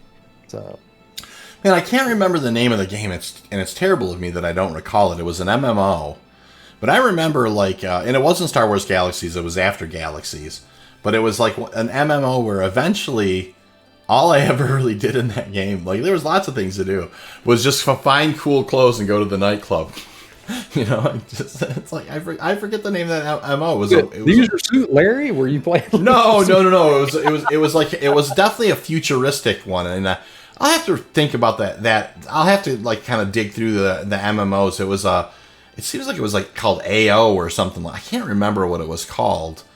But it was anyways, it is going to be interesting. I don't spend enough time in clothes in Star Citizen. I definitely always seem to be mining or fighting or that type of thing. So, I think it's going to be interesting as we get kind of our own settlements and those particular things, and in our own, maybe we build our own bases and in maybe some breathable atmospheres or that type of thing, where we'll be able to spend some more time just kind of managing our crops and or whatever. I mean, the fashion stuff is always kind of cool in that regard. Well, it also, allows you to kind of, show a little bit of your personality in your character. Yeah. Immersion. Yep. Immersion. Exactly. Yep. Cool. Last A topic here in in the report is art ships. So last month, are we gonna be able to get to the Z's? I don't know, man. We're gonna give it a try. We're skipping B's, so it jumps to community after this. So okay. All right. So last month, the UK-based ship art team continued developing the Banu Merchantman's exterior. We've seen some of that stuff. Significant progress was made towards finalizing the larger forms, as well as figuring out some of the finer details, such as intake designs, decorative patterns, and the cargo ramp. The team also progressed with its final art pass on an unannounced vehicle, which should be wrapped up this month. Hey, unannounced vehicle. Remaining tasks include polish before the LOD and damage passes. What does LOD stand for, do you think, in that particular case, before the LOD? I don't know. Work on the Argo SRV moved into the gray box phase. Hey. About that earlier? Yeah, man. On the exterior, the team completed the hull, cargo lift, and the entrance lift, and made significant progress on the nacelles and landing gear. Inside, the gray boxing continued for the cockpit, seat, and dash. The development of another unannounced ship continued, which is currently in gray box. June's focus was on landing gear, exterior doors, cockpit, dash, and pilot seat. And I mean, it shouldn't be lost on us that a big part of the revenue, I mean, they didn't, it's funny because there wasn't a whole lot, I mean, the Mule, but there wasn't a whole lot around, around Fleet Week. So it'll be interesting to see in IAE, there's no way there's not going to be new ships coming out. They're going to have them. Oh, yeah. Level of detail, that's what you're looking for. Level of detail. Okay, yeah. So some straight to flyable and stuff along those lines. Yep. So, I'm going to... Oh, go ahead, sir. We've been hearing a lot about, they've been working on a lot of ships on the DL here lately that, that hasn't come up yet. So would you like to venture a guess what they may be? Oh, as far as the ships are concerned? Like they, like they've been working on a lot of these new ships. There are actually a lot of these ones that haven't been announced yet, have finished their gray box phase. So, wonder what those could be. Well, there's going to be something straight to flyable. I mean, that's just something that they do. I would be surprised. I mean, it's a big part of their funding effort. So there's going to be some kind of a straight to flyable ship, that comes out. And the real issue is just don't make it an alien miner so I can keep my wallet in my pocket. What do you think? Oh, I tell you what. Now, if it's an alien mineable, yeah, I'm definitely going to be an early adopter. Yeah, it's hard to say. I don't really have any real big insights on what kind of ships. I mean, I think we certainly have plenty of drop ships right now. I think we have plenty of fighters. I'll tell you, with them putting the Legionnaire out for a concept the other day, um, you know, that thing is definitely considered, it's what I would consider a drop ship. So yeah, I think as it stands, we definitely have plenty of drop ships. And, you know, at what point, that's another thing too, not to get off road too hard, but you know, how much functionality are we going to have for drop ships? I mean, I know they're using them for Squadron 42 because, you know, that makes sense, but you know, for, you know, gameplay in the future, you know, how often will we use drop ships for your average day? I know the org will be using them a lot, but you know, for everyday people, how often are you going to use different drop ships, and how many would we ever need? Well, and that's exactly right. Definitely, it's a fleet movement type vehicle. It's for inserting your ground forces. And so until there's more developed kind of concerted efforts on particular gameplay, you know, I mean, it's really, I mean, right now, even putting down a group of Marines at a, you know, at a bunker mission is overkill. I mean, you know, a couple of, really two good gunmen and one good. I mean, you really don't need any more than two, really, but two good gunmen and one person who's maybe doing a backup role as a healer, or as a combat medic or whatever. I think is really all you need for clearing most bunkers. And so there's really going to have to be some more, and we'll have to see how the siege, of Orson is, because I mean, really, that's going to seem like that might be your first kind of almost potentially requires kind of squad tactics. We'll have to, I haven't seen it yet, but we'll have to see if it really does kind of ramp up. Where now I know that you're not having the drop ship aspect to it, but there needs to be something there needs to be something that can oppose the thing that you're dropping in there, which is kind of Marine divisions. You know what I mean? And there's another thing too. Also, is that when they build these ships, a lot of times they're building it for AI to use. So, yep. In these different zones, we may see a lot of drop ships. So what if we go to these, one of the, things that I definitely could see is, say you go to those areas that the Vandal contested, where, the UEE, drops Marines in, to help you fight the Vandal, that type of thing. I could see a dynamic event rolling like that where the Vandal attack and you kind of have to fight them on a kind of a battlefield situation, and the UEE drops in reinforcements with a drop ship. And don't get me wrong, I hope they make 1,000 different types of ships. I think I think all of us would like them to see them continue developing ships far into the future.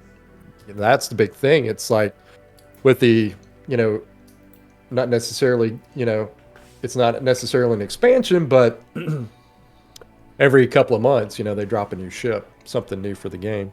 That keeps the interest high. And after a while, we're going to have, quite a variety of ships. So I'm all about the different ships. That would just, that was more or less kind of a question.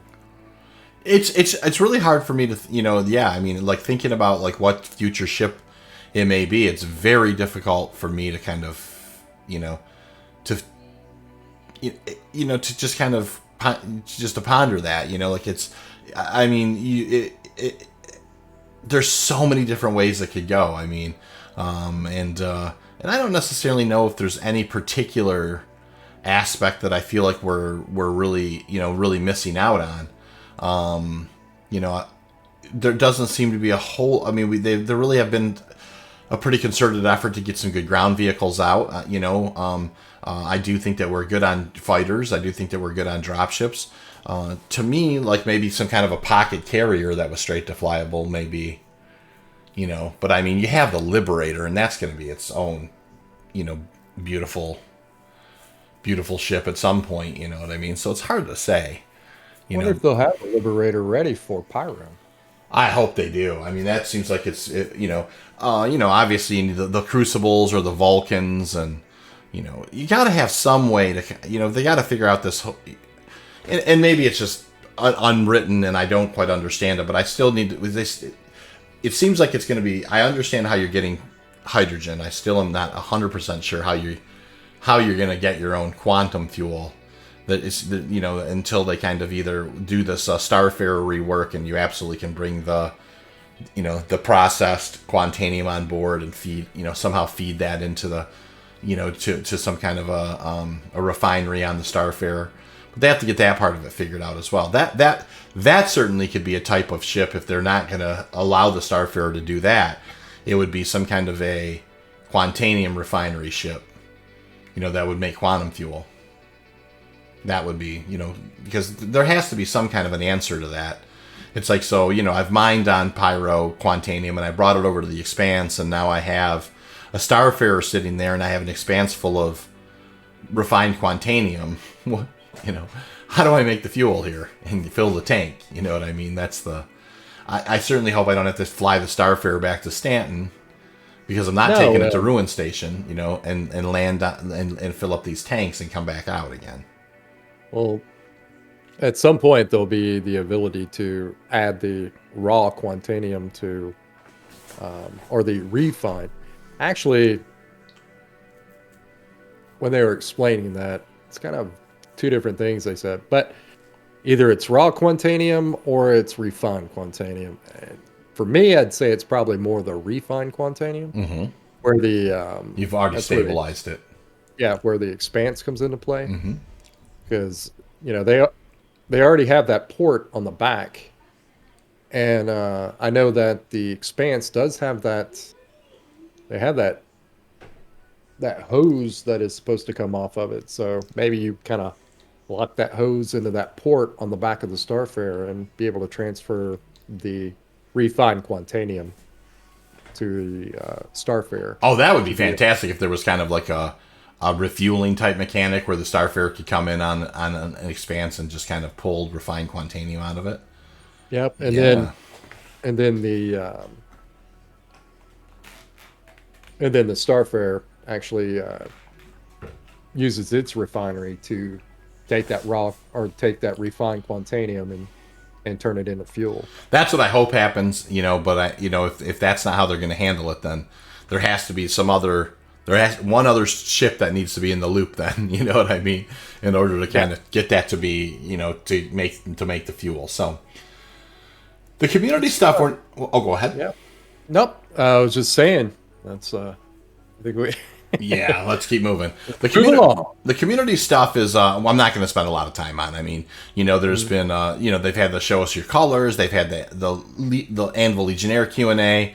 They've had the Bar Citizen World Tour, the Bar Citizen Day, Promote Your Organization, Battle of the Bricks, Alien Week, the Scavenger Hunt. Of course, you remember the Bandu and Xian language challenges, the Alien Ship Poster and Intergalactic Mix-Off contests, and then Patch Watch, and then, these new dynamic events. But the one thing, so that's a lot. I mean, there's a lot happening. But the one thing I want to say is the last sentence is kind of very interesting to me, where it says, finally, and this is in the community section here, the team has been deep diving more options for incentivization related to the PTU in the short term, with a much broader variety of incentives into the mid to long term. So, they must not feel, it's interesting for the PTU, so they must feel like they need to attract more people to the PTU, if they're going to incentivize it. So, interesting thing. I mean, it's so weird because I honestly don't like to install the PTUs that much myself and monkey around with them and test them.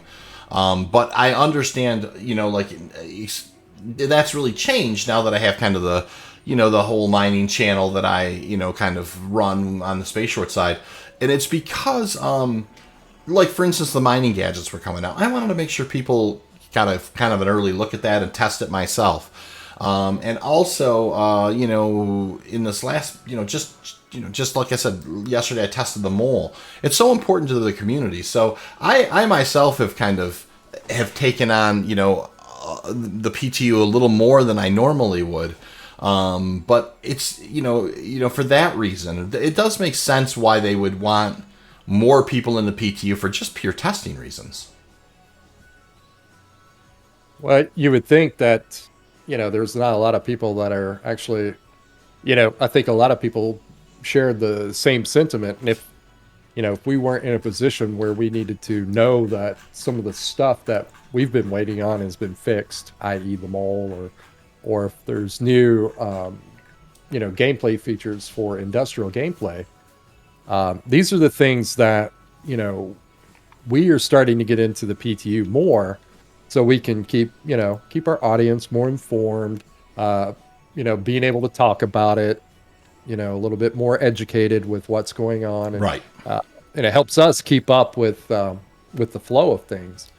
So, maybe there isn't enough people, there isn't enough sample size for them to get data from.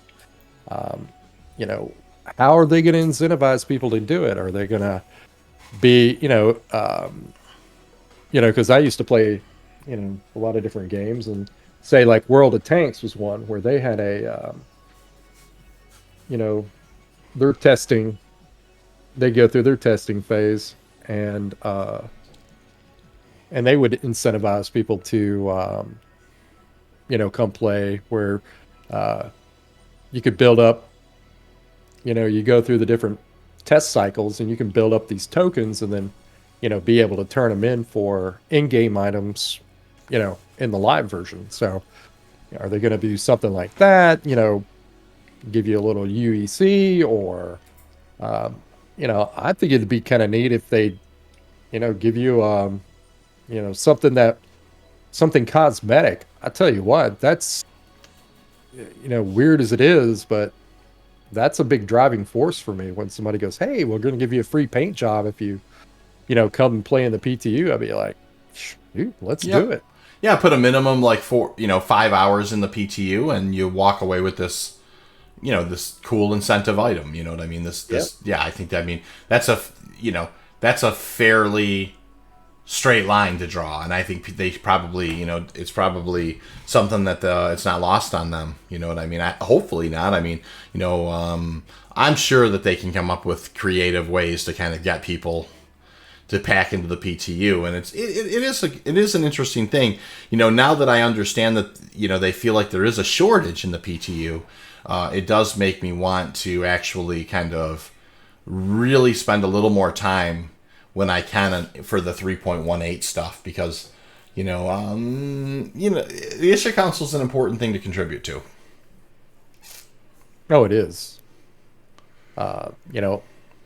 Maybe, these why a lot of, the testing phases, that's another thing too with a lot of guys out there, is maybe that's why the testing phases take a little bit longer, because it takes longer for them to gather, all the data they need to make these fixes.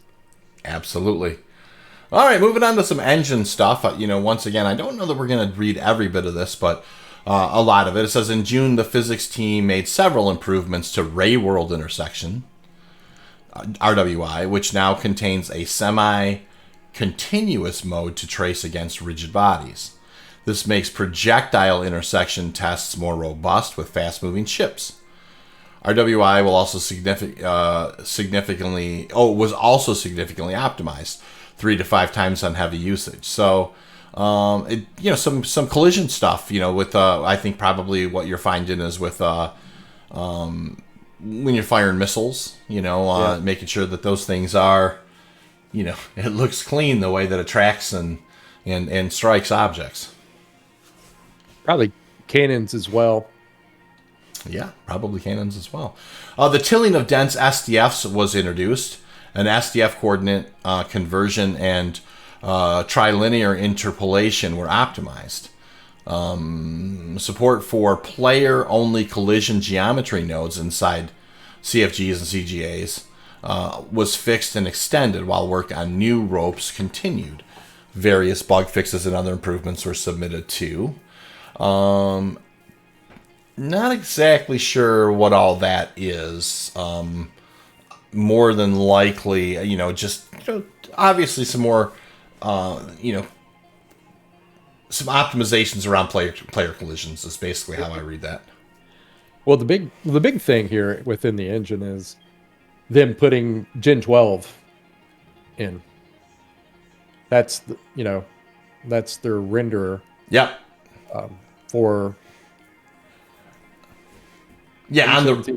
exactly on the renderer, Gen 12 transition continued, with more passes being ported over, including responsive AA and decal rendering in the forward stage. So that's kind of interesting how they're kind of offloading some of the different things on Gen 12 is giving them different lanes, right, to process different things. And basically, the processing of scattering queries was reworked, and a debug UI was added for them to. Oh, that's cool. So they're adding tools to kind of debug. That's awesome. Buffer copying of sun shadow cascades was ported as well. So the format of previous HDR frames is adjusted. Hey, this is actually important. The format of previous HDR frame has been adjusted, reprojection temporal AA, to be more efficient, and the cleanup of the render thread began. So yeah, HDR has been kind of stuttery, right? I think that, have you experienced that? Have you turned on HDR? I know that people, when they do, they mention that it needs to be optimized. Oh yeah, it definitely stutters a little bit. And, with a lot of this temporal anti-aliasing, which is what the AA is, it's just going to be able to, basically you're going to be able to see a lot of the sunbeams, a lot of the,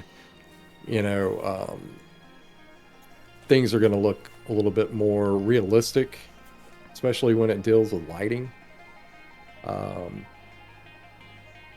So being able to go into HDR mode, you're going to actually see a little bit more vibrant colors.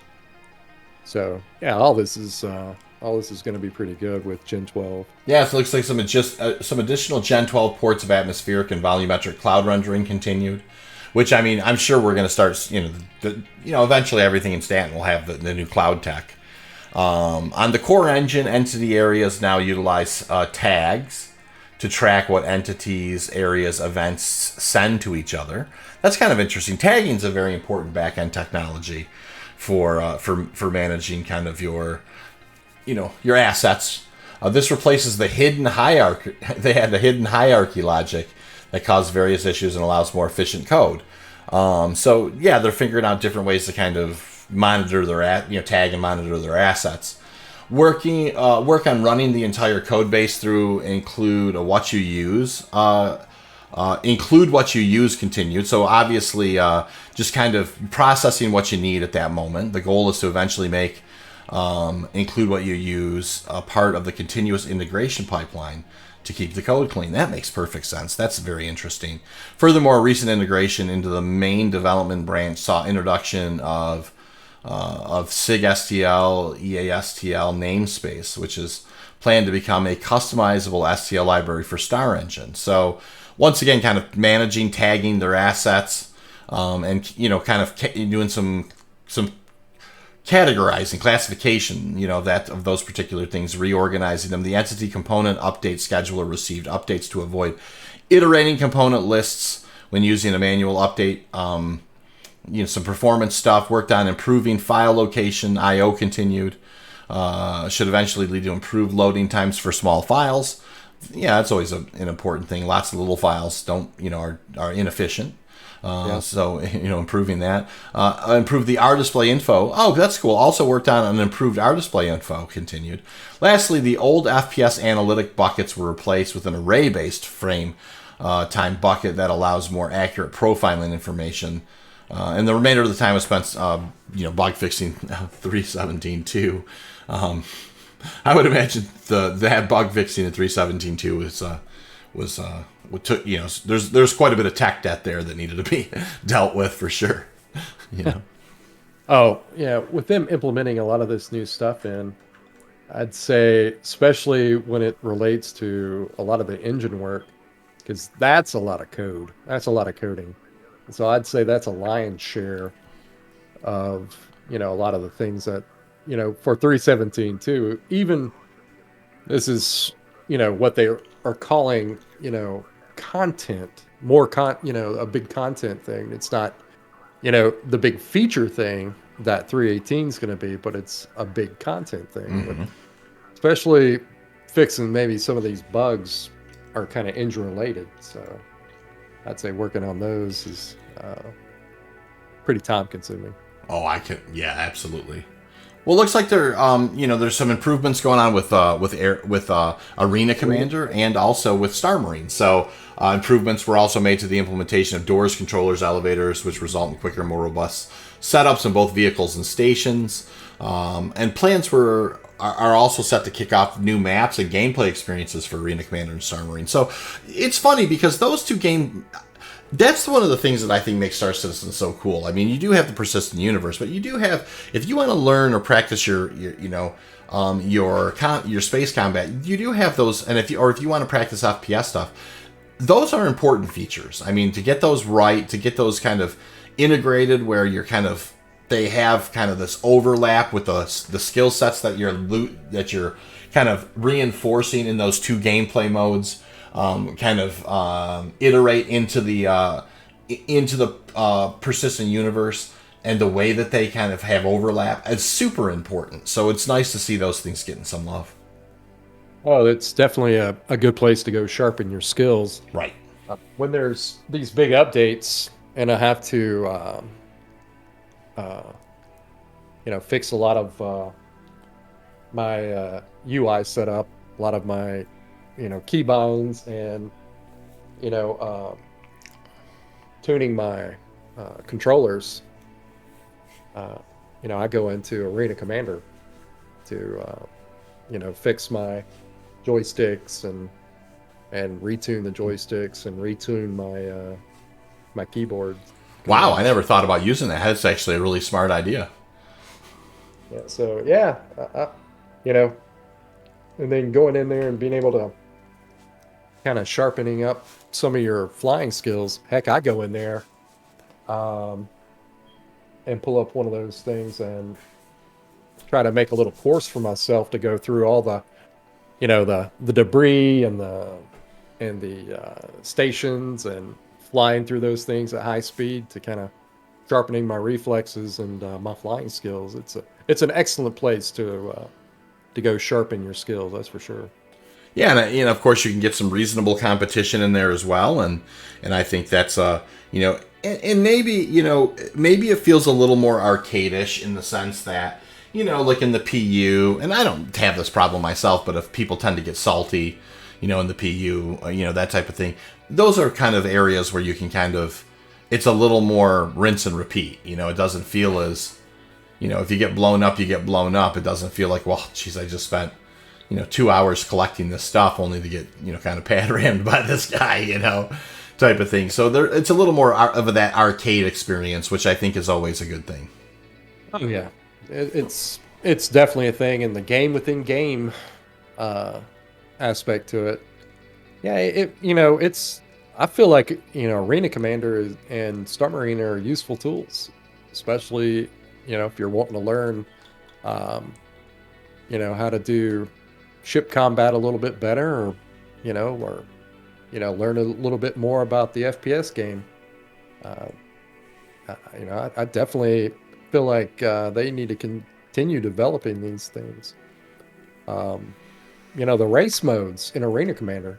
I used to, before we had a PTU or a PU, heck, I would just go into and do those race modes for hours. Those are a lot of fun. So yeah, I feel like they just need to keep developing them. They're pretty awesome.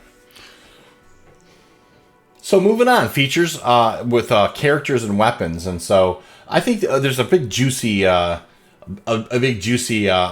line item in here, and they just talked about how the feature teams worked on longer term improvements to the personal inventory system based on the feedback from recent live releases. So they go on to say here a very important thing, an often requested feature is the ability to move a large number of items from one inventory to another. So we've added a move all button.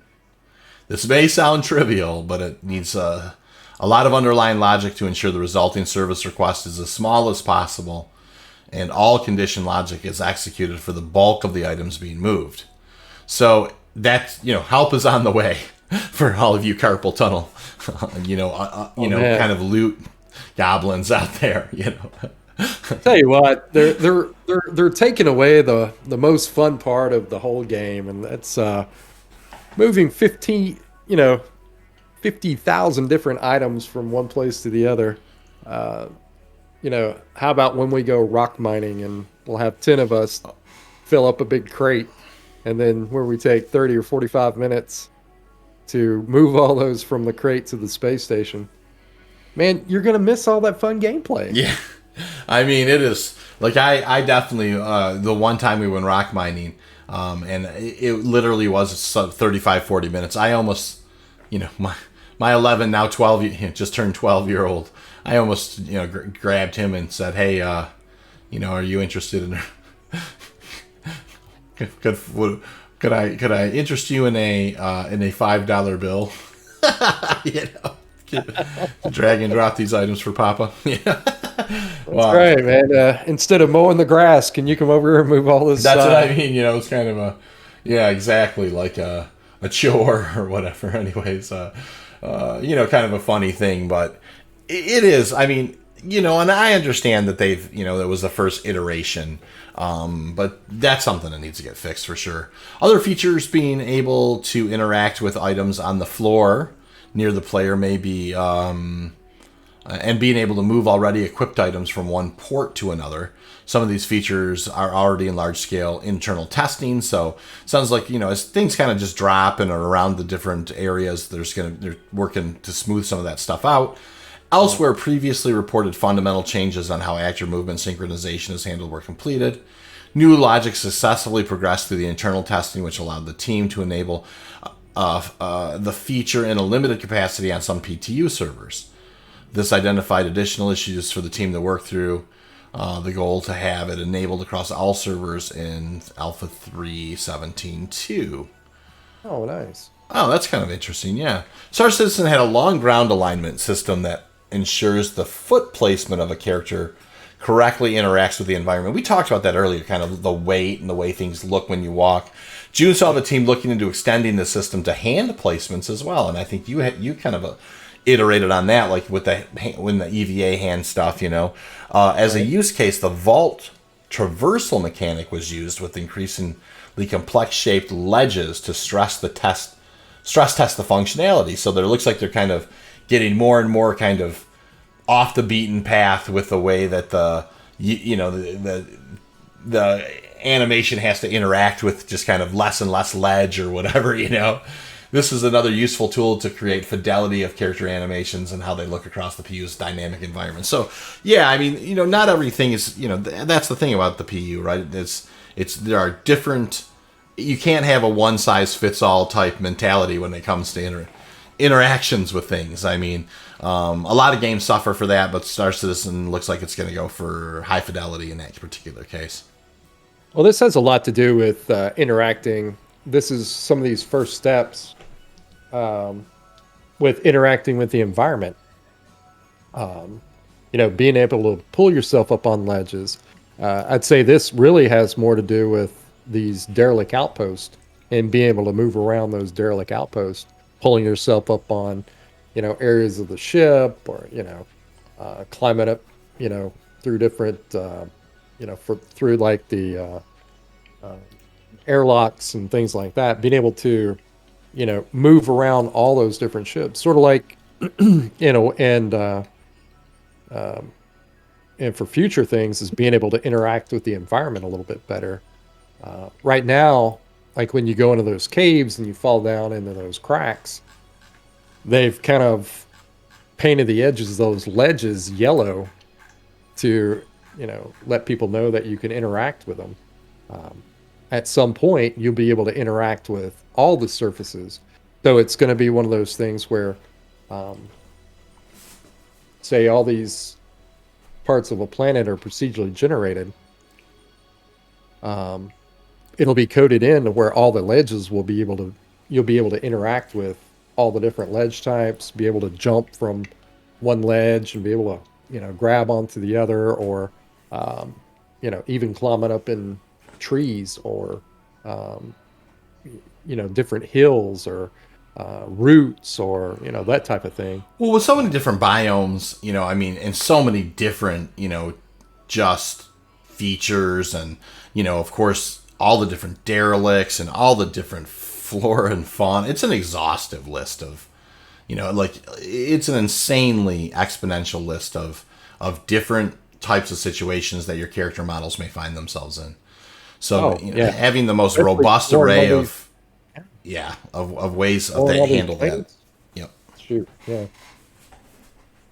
It's amazing. So they, kind of breaking the action here, as far as, as we're kind of going through the reading, they have, it looks like kind of almost like a first panel of almost as if you're kind of like checking out what was going on in a room in a ship. They've got like the current temperature, the oxygen values, the vent controls, the temperature controls, the pressure controls, and how you can scrub the atmosphere, that type of thing. So it almost looks like a kind of an engineering UI for kind of like what's going on, kind of and if you imagine if the ship got damaged, like for instance if there was a hull breach or something, like this would be like an area where you could kind of take a look and say like we're not going to be able to.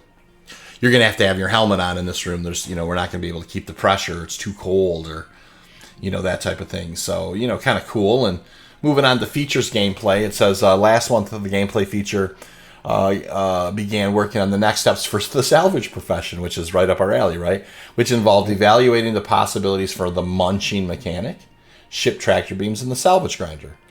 And here's the one thing that I find interesting. It says the Aegis Reclaimer and the Drake Vulture's hull scraping feature progressed well and is currently awaiting elements. I didn't even think about the Reclaimer doing the hull stripping. Of course, we've seen the Drake. Of course it does, right? But I mean, we've seen the. I don't know why I wasn't thinking about it. We've of course seen the kind of the animation of the Vulture kind of doing. We've seen like the hand salvage thing for hull scraping where it atomizes, and we've seen the Vulture. So it'll be interesting to see that. I'm sure the Reclaimer's going to have much bigger lasers, and maybe it can do a much bigger surface area in a short period of time, I would imagine. Yeah, with a lot of that, being able to do the hull stripping, I can see that. We talked a little bit about it where you have those beams that kind of atomize the skin of the ship. I am interested in seeing that where they've been going through. So they've basically been sitting around is trying to figure out how the gameplay for the Reclaimer is going to work, and they're evaluating the possibilities for the munching mechanic. So when you get to the inner frame of the ship and you can start cutting those pieces off, one of the things they talked about in the future is definitely breaking the ship down into pieces to where you can put it in the what they call it, the muncher, which was that big crusher in the inside of the Reclaimer, and how all that works. So they're revisiting all this salvage gameplay. I don't know how much we're going to see in 3.18.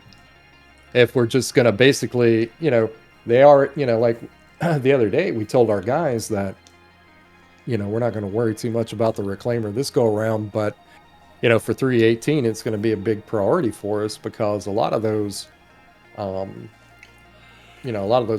in the Reclaimer are going to come online. Now, how much of it, we're not sure yet. Yeah, we're not sure at all. And I mean, we certainly know the hull stripping's coming, but that's this kind of almost the tier 0 of it. You know what I mean? There's certainly going to be a lot more to it than that. And it does look like they're at least preparing the Reclaimer and the Vulture to do the hull scraping. So, like we talked about in the Roundup, them finishing up work on the tractor beams. So, is it going to be one of those situations where the tractor beam we talked about for the cargo refactor and salvage, where the tractor beams come online? Hopefully the tractor beams will be functional in the reclaimer and the vulture. Absolutely. Moving on a little bit, engineering and life support are proceeding well too. The team are now able to show all relevant items, rooms, doors, and their corresponding controls and data in an early blocked UI screen. Yep, that's the picture that you described a minute ago. Yep, engineering and life support screen. So just some early kind of fleshing out of that stuff. Initial interactive elements and the first exchangeable interactable ship items were added too. Very cool stuff. So moving on to features vehicles. Last month, the vehicle features team worked on a variety of tasks to ready their systems for the release of the persistent streaming. So yeah, they're getting ready for persistent entity streaming for sure. This involved an ongoing refactor of the transit system so they can simulate train networks when the carriages aren't spawned in on any machines. That's kind of very interesting. The team also continued to refactor, redesign restricted areas. We conducted some play testing and found issues with the UI and the user experience side of things, which we're working on now. We now also set up the whole city using a new map system to test out some developer tooling, which has been quite successful. So it seems like they're kind of potentially looking at maybe expanding some of the different areas around some of the landing zones. That's when I read that. That is something that actually made my ears perk up a little bit, is that where they set up a whole city. They set a whole city to test these new features out. So, yeah, that's interesting. It is interesting. Vehicle features worked alongside the AI to use different ship modes, such as missile operator mode. This is still in development, though progressing well. So, we talked about that, how AI was kind of, there was some overlap there. AI is doing the different modes on the ships. On the balance side, further tweaks were made to new ground vehicle handling. I'm looking forward to that. With a review and a rebalance of fuel use began. A review and rebalance of fuel use began, which aims to improve the refueling experience. So, yeah, there's definitely some room for improvement on refueling. Is so much fun to be a part of, but there's definitely some room for improvement on the behaviors kind of in and around the process. Well, yeah, it's we talked a little bit about where they're working on ground vehicles earlier. Yeah, I'm ready. I'm ready for this, where driving ground-based vehicles has a little bit more control. If you're driving your quad bike or the Dragonfly, those things can kind of get out of control fast, and being able to have a little bit better handling capabilities. Things like the Cyclone, things that go real fast, is going to be great. I can't wait for it. I've been, ever since they've been talking about this, I can't wait for it. So I hear that for sure. So the graphics, VFX, programming, and planet tech. So a little bit of kind of a little bit of a potpourri here. Last month, the graphics team continued porting features for Gen 12. Gas clouds, rivers, frozen oceans, refraction, and multipass support. Fixes were also submitted for tessellation partitioning. For planet ground fog, that's going to be very cool. Obviously having the right kind of fog looking. There's, I don't know if people have ventured into some caves. There's some very spooky kind of ground fog stuff that goes on. So obviously improving that tech is cool. For the Vulcan backend, the team fixed an issue caught by validation layer, including mismatched texture types, mismatches of unused vertex input attributes. I'm sure that's just kind of some particleizations, going on, that type of thing. Just kind of where different types of shapes were not necessarily looking like they played nice together. So. For the render to texture system, the team fixed a crash caused by the wrong resolution being calculated when screen resolution was changed, along with an issue with RTT holograms occasionally pixelating. Bugs were also fixed for the level of detail merger, including an update to allow combining objects with more than 64 submaterials. And I thought this was interesting. They also investigated issues with rendering of invalid static shadow region entities.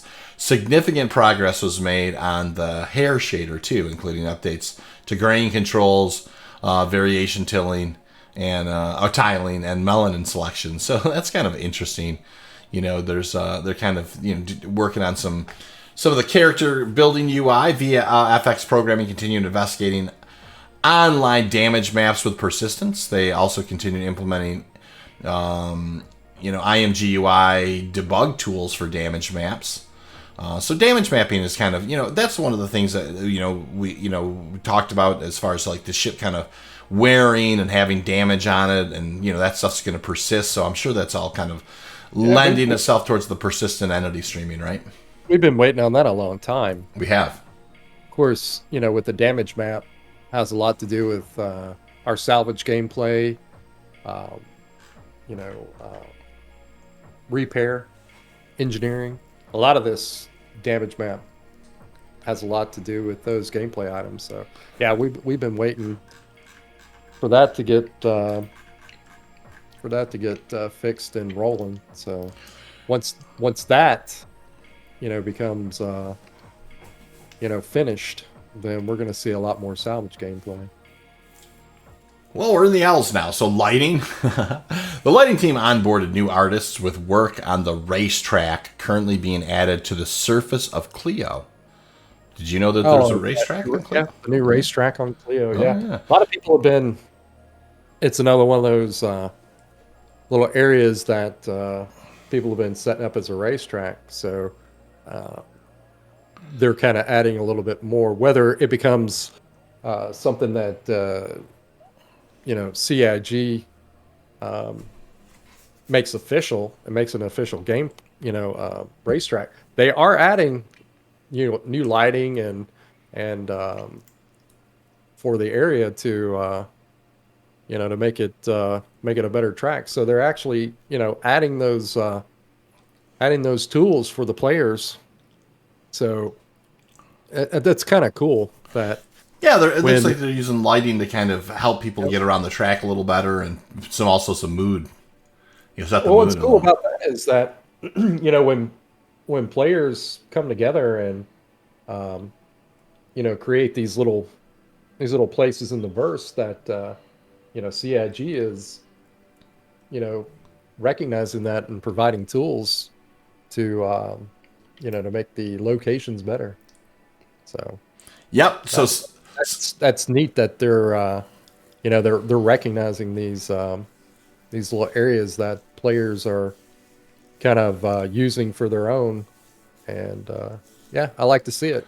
Yeah, it's I'm sure they kind of keep metrics on that stuff, and it's all of a sudden it's like, hey, this is an interesting, organically driven thing, right? The players are using a spot, and they're there you go. There's CIG kind of wondering kind of how they can help interact with that thing and make it a little bit better experience. So kind of fun and along that line. Looks like they're also doing some more lighting passes on the new gas clouds and the new rest stop locations around ArtCorp and Microtech Lagrange. Just kind of, they talk about kind of an established palette, this was, they already had existing tools, so they were able to kind of quickly kind of do some lighting language and some quick integration stuff. So that's kind of cool. Just older, some of the tech that they're able to redeploy. And the team also continued to light the new derelict outposts and ship locations before refocusing on the upcoming colonial outpost locations, which I think are going to be super fun. This huge new location and new challenge for the team, building lighting to allow for dynamic and player-driven light state changes. Yeah, that's kind of interesting. I'm sure there's going to be, as different ground places will probably have different lighting, and the player, once the engineering things come online, you may be able to kill the power, and and all the different ways that the lights would kind of be changed and dynamically by kind of player interaction. Is pretty what an amazing thing to have to plan for. just that one thing. They're adding all these features. There's a lot of different ways to approach certain problems, and it's it's pretty cool that they're giving you all this different functionality to be able to solve solve these problems differently. So yeah. So it looks like they did some, in locations. Of course, a major focus throughout June was bug fixing, polishing, and addressing Evocati feedback on the derelict reclaimer and settlement and space missions. That makes a lot of sense. Lorville Cityscape progressed through the white box phase. The outskirts of Lorville were added and placed within the proper scale. With these new outskirts, we now have a better idea of the scale of the new Lorville. Hint, it's bigger. Locations team.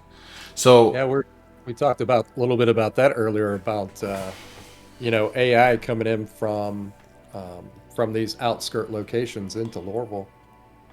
So yeah, something that they had talked about a long time ago is increasing the size of these landing zones. Lorville's one of the first. Is adding being able to interact with all that stuff on the outside of Lorville. We know that there's fauna on Lorville, so they got those. Oh geez, what are those things called? Those they look like the flying face huggers. That's out there on the outskirts of Lorville, so they're kind of adding in that ground area around Lorville, where there's going to be a lot of these little settlements around the city. So you're going to be able to go out there and do missions and interact with that stuff on the outside. well, that's interesting for sure. I didn't even, it's not something I kind of kept up with. I didn't even know Lorville was getting, some kind of a additional kind of, outskirts put it, kind of added to it. So that's very interesting to me. They also validated Lorville's transit system to ensure it could be modified to fit the city's new layout, which makes sense. They're just kind of making sure that they can kind of either extend or retract some parts of the tram system. The team refined the composition and placement of 2 ships to create. They have a new crash site containing a 600i and a Mercury derelict. So interesting. Interesting. There's 600i and Mercury derelicts coming up, so different flavors than the Reclaimer. So that's some other thing that's kind of on the horizon. That's going to be fun. Here's something about in-game branding from Montreal. The new Montreal-based in-game branding team began their first task of revisiting all landing zone signage and to make it easier for players to orientate themselves. I think that we've seen some time and energy being put into the new player experience, and that's probably a kind of a low-hanging fruit pass for something along those lines. Yeah, it's making it easier to get around the city. It's one thing about Star Citizen. It definitely doesn't hold your hand. It doesn't say, "Hey, you got to go here," and it gives you a waypoint. It definitely, is trying to get that realistic feel to it, where getting around in the city, you have to read the signs and see which way the train goes, that type of thing. There has been a few people have brought up that it's a little bit more difficult to kind of read those signs, and I think they're addressing that part of it, where getting around these cities will be a little bit easier, and being able to read the signs a little bit better. Yeah, I think that's an important thing. I think that it's not a huge area. You can kind of funnel your way to things, but there's nothing wrong with with having a little bit more signage that points a player in a direction. I think that's it's a good thing ultimately, especially for new players.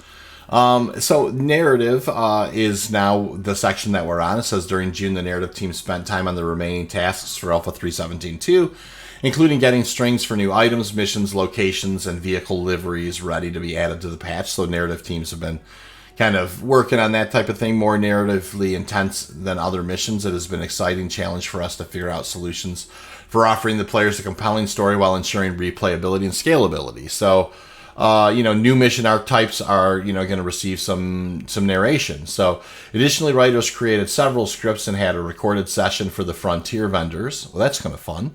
which will populate bars and shops in the more remote corners of the universe. These line sets were expanded to include the ability for vendors to offer player jobs and missions in preparation for when that mechanic becomes available. So, you're out on the frontier and you kind of wander into the old cantina, and maybe the bartender's he's got somebody he needs you to go find or something. That's kind of fun. June also saw the team conduct narrative reviews for a few upcoming vehicles. These reviews, the team meets with the designers and the artists to look at each vehicle's smallest details to ensure the lore is consistent throughout. This led to the team for writing up suggestions for several new decals. Finally, the team celebrated First Contact Day. Of course, there was the Xi'an and Bandu language posts. I'm sure the narrative teams were heavily steeped in that. On top of that, an in-depth look at the Brentworth Care Center was republished after several new articles were added to the Galactopedia. So, so they're just kind of doing some lore tie-in and the narrative team seems like it's busy. Well, I like the idea of, earlier we were talking about, working with the art department on getting the new decals. I know this is a lot of lore-based stuff, but, it's going to be some stuff for us in the future when we can design our own decals to put on our ships. Yeah, I mean, that's going to be really fun. I think being able to kind of customize those types of things and put them on your ships, and also just having like your organization logo on your ships, or for the organization tag ships or whatever. That's going to be a lot of fun as well. I can't wait for stuff like that. So moving on to QA, focused on the Alpha 3.17.2 patch, I'm sure, and the integrations from the supported team streams, that makes perfect sense. For AI, integrated checks were completed for new and updated existing features before they hit the main branch. The embedded location testers continued to learn the editor and the team's workflow to better support them by creating test levels. So a lot of, that's the one thing Star Citizen, it seems like CIG does really well is, they're trying to develop this futuristic tech, but they're also along the way, building themselves different tools and to kind of do automated testing and that type of thing. And I think that's, QA, it's such an important part of, the experience to have the QA teams have kind of ways to test things, that are dynamic and that are easily scalable. That QA is such an important part of software development. The team, just building these core tools is super important. Well, it just helps them fix bugs faster. Mm-hmm. Identify and fix them. Yep. Getting to the heart of the matter. It's that is a big part of this. CIG probably the biggest chunk of development time that we've had from CIG has them being, developing their tools. That's actually where the bulk of the time of building the game has come from, is them building out these tools. So, we're at a time where, most of these tools already built out. Yes, they do seem to come up with new ways of doing things as they go, and kind of re-implementing new toolkits. But we're at a point now where they're going to be able to start building the game out, a lot quicker than they have in the past, because they spent so much time, building these in-game tools. And we got to think that these tools are bespoke. This is technology that they built from scratch. Right. And so, if anything, a lot of this, one of the things that, we can look to the future is a lot of this stuff's going to be built a lot quicker because they spent a lot of time building these tools out. And here's a perfect example of that. They talk about this particular tool on the technical art side. The procedural location creation tool. Think about those words together. The procedural location creation tool is progressing well, with the team expecting to put the first version into the hands of the team soon. Advancements were made to a suite of asset scattering and environmental integration tools. For example, the first prototype will be a tool to create a destructive trail behind a crashed spaceship in derelict settlements. Instead of having it to edit by hand, the environmental artist will be able to draw a spline that will automatically create the trail before adjusting a set of variables to make the trail look exactly how they want. This type of tool can represent a great gain in productivity, and you can understand why. For example, creating a trail by hand took an artist around a week. This tool should reduce this time to half a day. So this technology, these tools are so critical for them eventually having the type of pipeline that can produce systems, like 100-star systems. It's kind of mind-blowing to think that at some point that by the time they get towards the last, say, 50 systems, they may be at a spot where they literally click a button and it procedurally generates, a massive amount of a system, and then they can come in and say, well, I like this, I don't like that, I like this, I like that, I don't like that. It's going to be... Think of it this way, too, is that, with the Mighty Bridge, where you can add this to the dynamic gameplay, say you crashed a ship on a planet, and, you dug out that big gully from your crash site. So as your ship hits the ground and crashes, it makes that big ditch while you skid across the surface of a planet or a moon. That'd be pretty wild. I thought the next area, tech animation, had a very interesting thing where it said, they're creating new rigs and tools for stripping out old code for more elegant and performing solutions. They also continued work on a new system that puts fidelity above all else. Although rarely used in gaming due to its expense and limitations, this type of system is ideal for performance pieces. So, there's going to be areas where they can really ramp up the fidelity. They're not going to have as much gameplay around it, and it looks like that's something that they're going to, leave it to Star Citizen to kind of, gussy up something that's already fairly beautiful. they driving for that greatness. They do. It's audacious what they're up to. So, online services, we're starting to get down to the last bit of this stuff here. The team progressed towards new login flow implementation and are currently fixing the remaining bugs found during QA. The refactor is a necessary step towards the goal of achieving persistent entity streaming. So some back-end core tech for persistent entity streaming. And the team also managed to fix the stream sniper bug, a long-standing exploit allowing players to obtain another player's marker despite not being in the party. So some people must have figured out how to get people's markers, and it involves, I think, calling them, and then if that's I forget exactly how it works, but yeah, they're definitely putting some fixes in for that, which is great. For somebody like myself who's kind of a sheep among wolves, and I also am in the prospector, hey, and I stream, so hey, it's I always consider it's my fault if I get screen sniped, though, it's just one of those things. It kind of goes with the territory, but hey, I'll take a little. We did have a little bit of that during Jumptown where people were trying to call us. Oh, I can imagine. I think I definitely can see that happening. So Live Tools Montreal worked on design of the new network operations center module dedicated to monitoring and troubleshooting login issues. So it looks like they're building some more dashboards and insight tools if people are having a problem getting on, starting the game. The reputation and entitlement modules are now using a new technology to communicate with services. The team is also progressing with new features that let users view player inventories, which will be used to troubleshoot equipment issues more easily. So some insight tools as well. So people are calling up and saying, hey, I'm missing this or I'm missing that.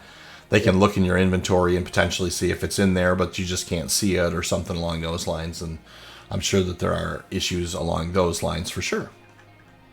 As you can see, it seems like Montreal is definitely building a lot of these tools out. I think that Montreal team is, they were connected to the Turbulent team that were doing a lot of the web development. But you're about to go into that. Yeah, I mean, we're down to the last few sections, believe it or not. Turbulent, the web team continued to prepare for upcoming promotions and to move forward with expanding the Alexandria product. The improvements and product evolution will increase ROIs with the global skin and theme library, allowing for a focus on quality, performance, and updating services. As the number of products users continue to grow, the team is focusing on ensuring the tool is both efficient and flexible, allowing the players to gain better insight with consistent branding, communication, and overall content. So this has to do web platform. The back-end web team completed implementation of new media management service, although used by a small subset of microservices. The media management service will provide much more efficient processing when images are uploaded and retrieved. So a lot of this sounds like maybe this is working on the RSI website. Am I wrong? Oh, no. No, this is exactly what they're working on. So DevOps worked on an initiative to completely switch over to web platform to Kubernetes. I think that's how you say it, with a Turbulent Experience team continuing to work into customer journey to make it easier and clearer for new users to get into the game. So yeah, I mean, this is just, I mean, obviously the RSI website's, kind of, there's a lot to it. And it's dated. It hasn't changed since I became a backer. So that's a long time. So they're basically saying we can't wait to release this into the wild, as it will act as the place if you want to feel the pulse of Star Citizen community. So they're building some, definitely some in-house stuff that's going to make, a lot of it, like I said, that website's, there's a lot of pieces and parts to it. So, and making them all coalesce and work together. So it sounds to me like they're working on stabilizing that stuff, and they've got some new tools along the way. And so moving on to UI. Throughout June, UI worked on the star map. Oh, that's awesome. Hooking up quantum travel on contextual menus. I was about this earlier, yeah. To make the process more intuitive, they also investigated how to show large-scale space clouds. Kind of interesting. The time was also invested into upgrading the underlying systems to work with persistence, particularly ground vehicles and character loadouts for various game modes. They also ported an in-game chat to building blocks as part of the ongoing conversation of the lens and visor. So, I mean, any star map work is welcome. I can't begin to understate. I mean, that's the one area where, it's funny because we always knew that there were these building blocks that needed to change in the background in order for them to really put in the time and energy to fix this stuff. But of course, I do think with some of the core fundamental things that are being changed, it's probably time to revisit the star map and get that thing nipped in the bud. Oh, yeah. Well, we're not going to, until all the work gets done for Squadron 42, we're not going to see a new star map for a little while. I mean, it's coming. A lot of this stuff is on the roadmap. They're finishing up a lot of stuff. I mean, we talked about how they were finishing up markers and different UI features for the star map this past month. So it's definitely a work in progress. How fast we are going to get it, I'm not sure. The sooner the better for sure. It also looks like they're working on some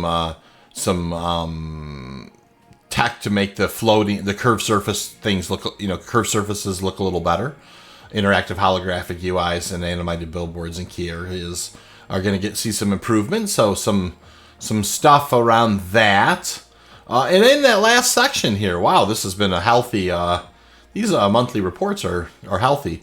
The VFX team worked on several locations last month, including the Grim Hex Hospital, several derelict reclaimer variants, planetarium out in space, some of the derelict outposts, colonial outposts. Work was also completed on an upcoming vehicle, and salvage effects were further iterated upon. So that atomization of the hull stripping, I'm sure. Finally, optimizations were made to planetary ground storm effects. which had caused performance issues for some players due to a change in the planetary data that determines how the effect spawns. So probably just optimizations going into cloud tech and storm tech, so things don't get sideways in the way that your CPU and your GPU are handling those things.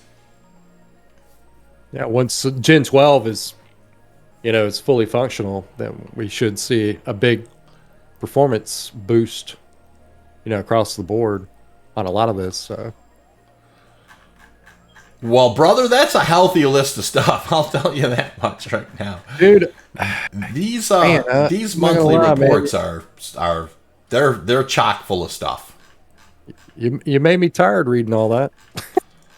I hear you, and I'm not sure we set out to do that, but it's very interesting because there's little pieces in this stuff that you can kind of put together what they're up to, and so I thought this was, maybe a bridge a little further than we thought we were going to go down, but you know what? We managed to get to the end of it, so we persevered. Well, I'll tell you next month, we're going to, when we do these roadmaps and these monthly reports, we're going to break them down in more digestible chunks where and take out the interesting parts and not so much the techie parts. Yeah, I agree with that. I think that there's a lot of stuff here that maybe, I suppose, like I said, I mean, this was our first time kind of going after this. There was certainly, we'll learn from this experience a little bit and try and go through each section and just kind of get some bullet points and then go off on those bullet points. And we didn't read every line here, but we'd read a lot of it, and it's probably a little deeper than we maybe. I tried it into deeper waters than maybe we wanted to. And for you guys that are still there and still awake, we're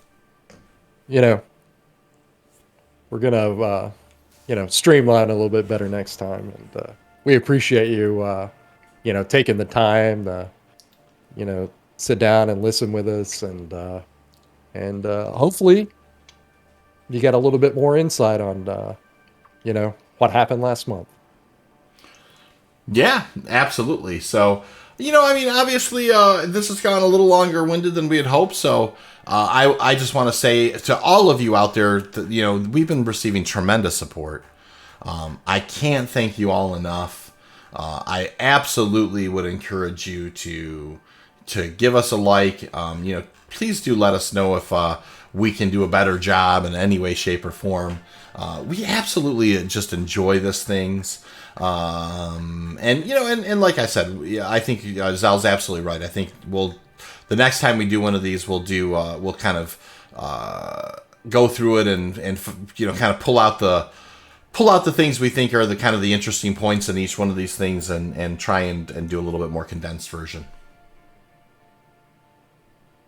Well, brother, I always love it, man. These conversations are always good. So absolutely.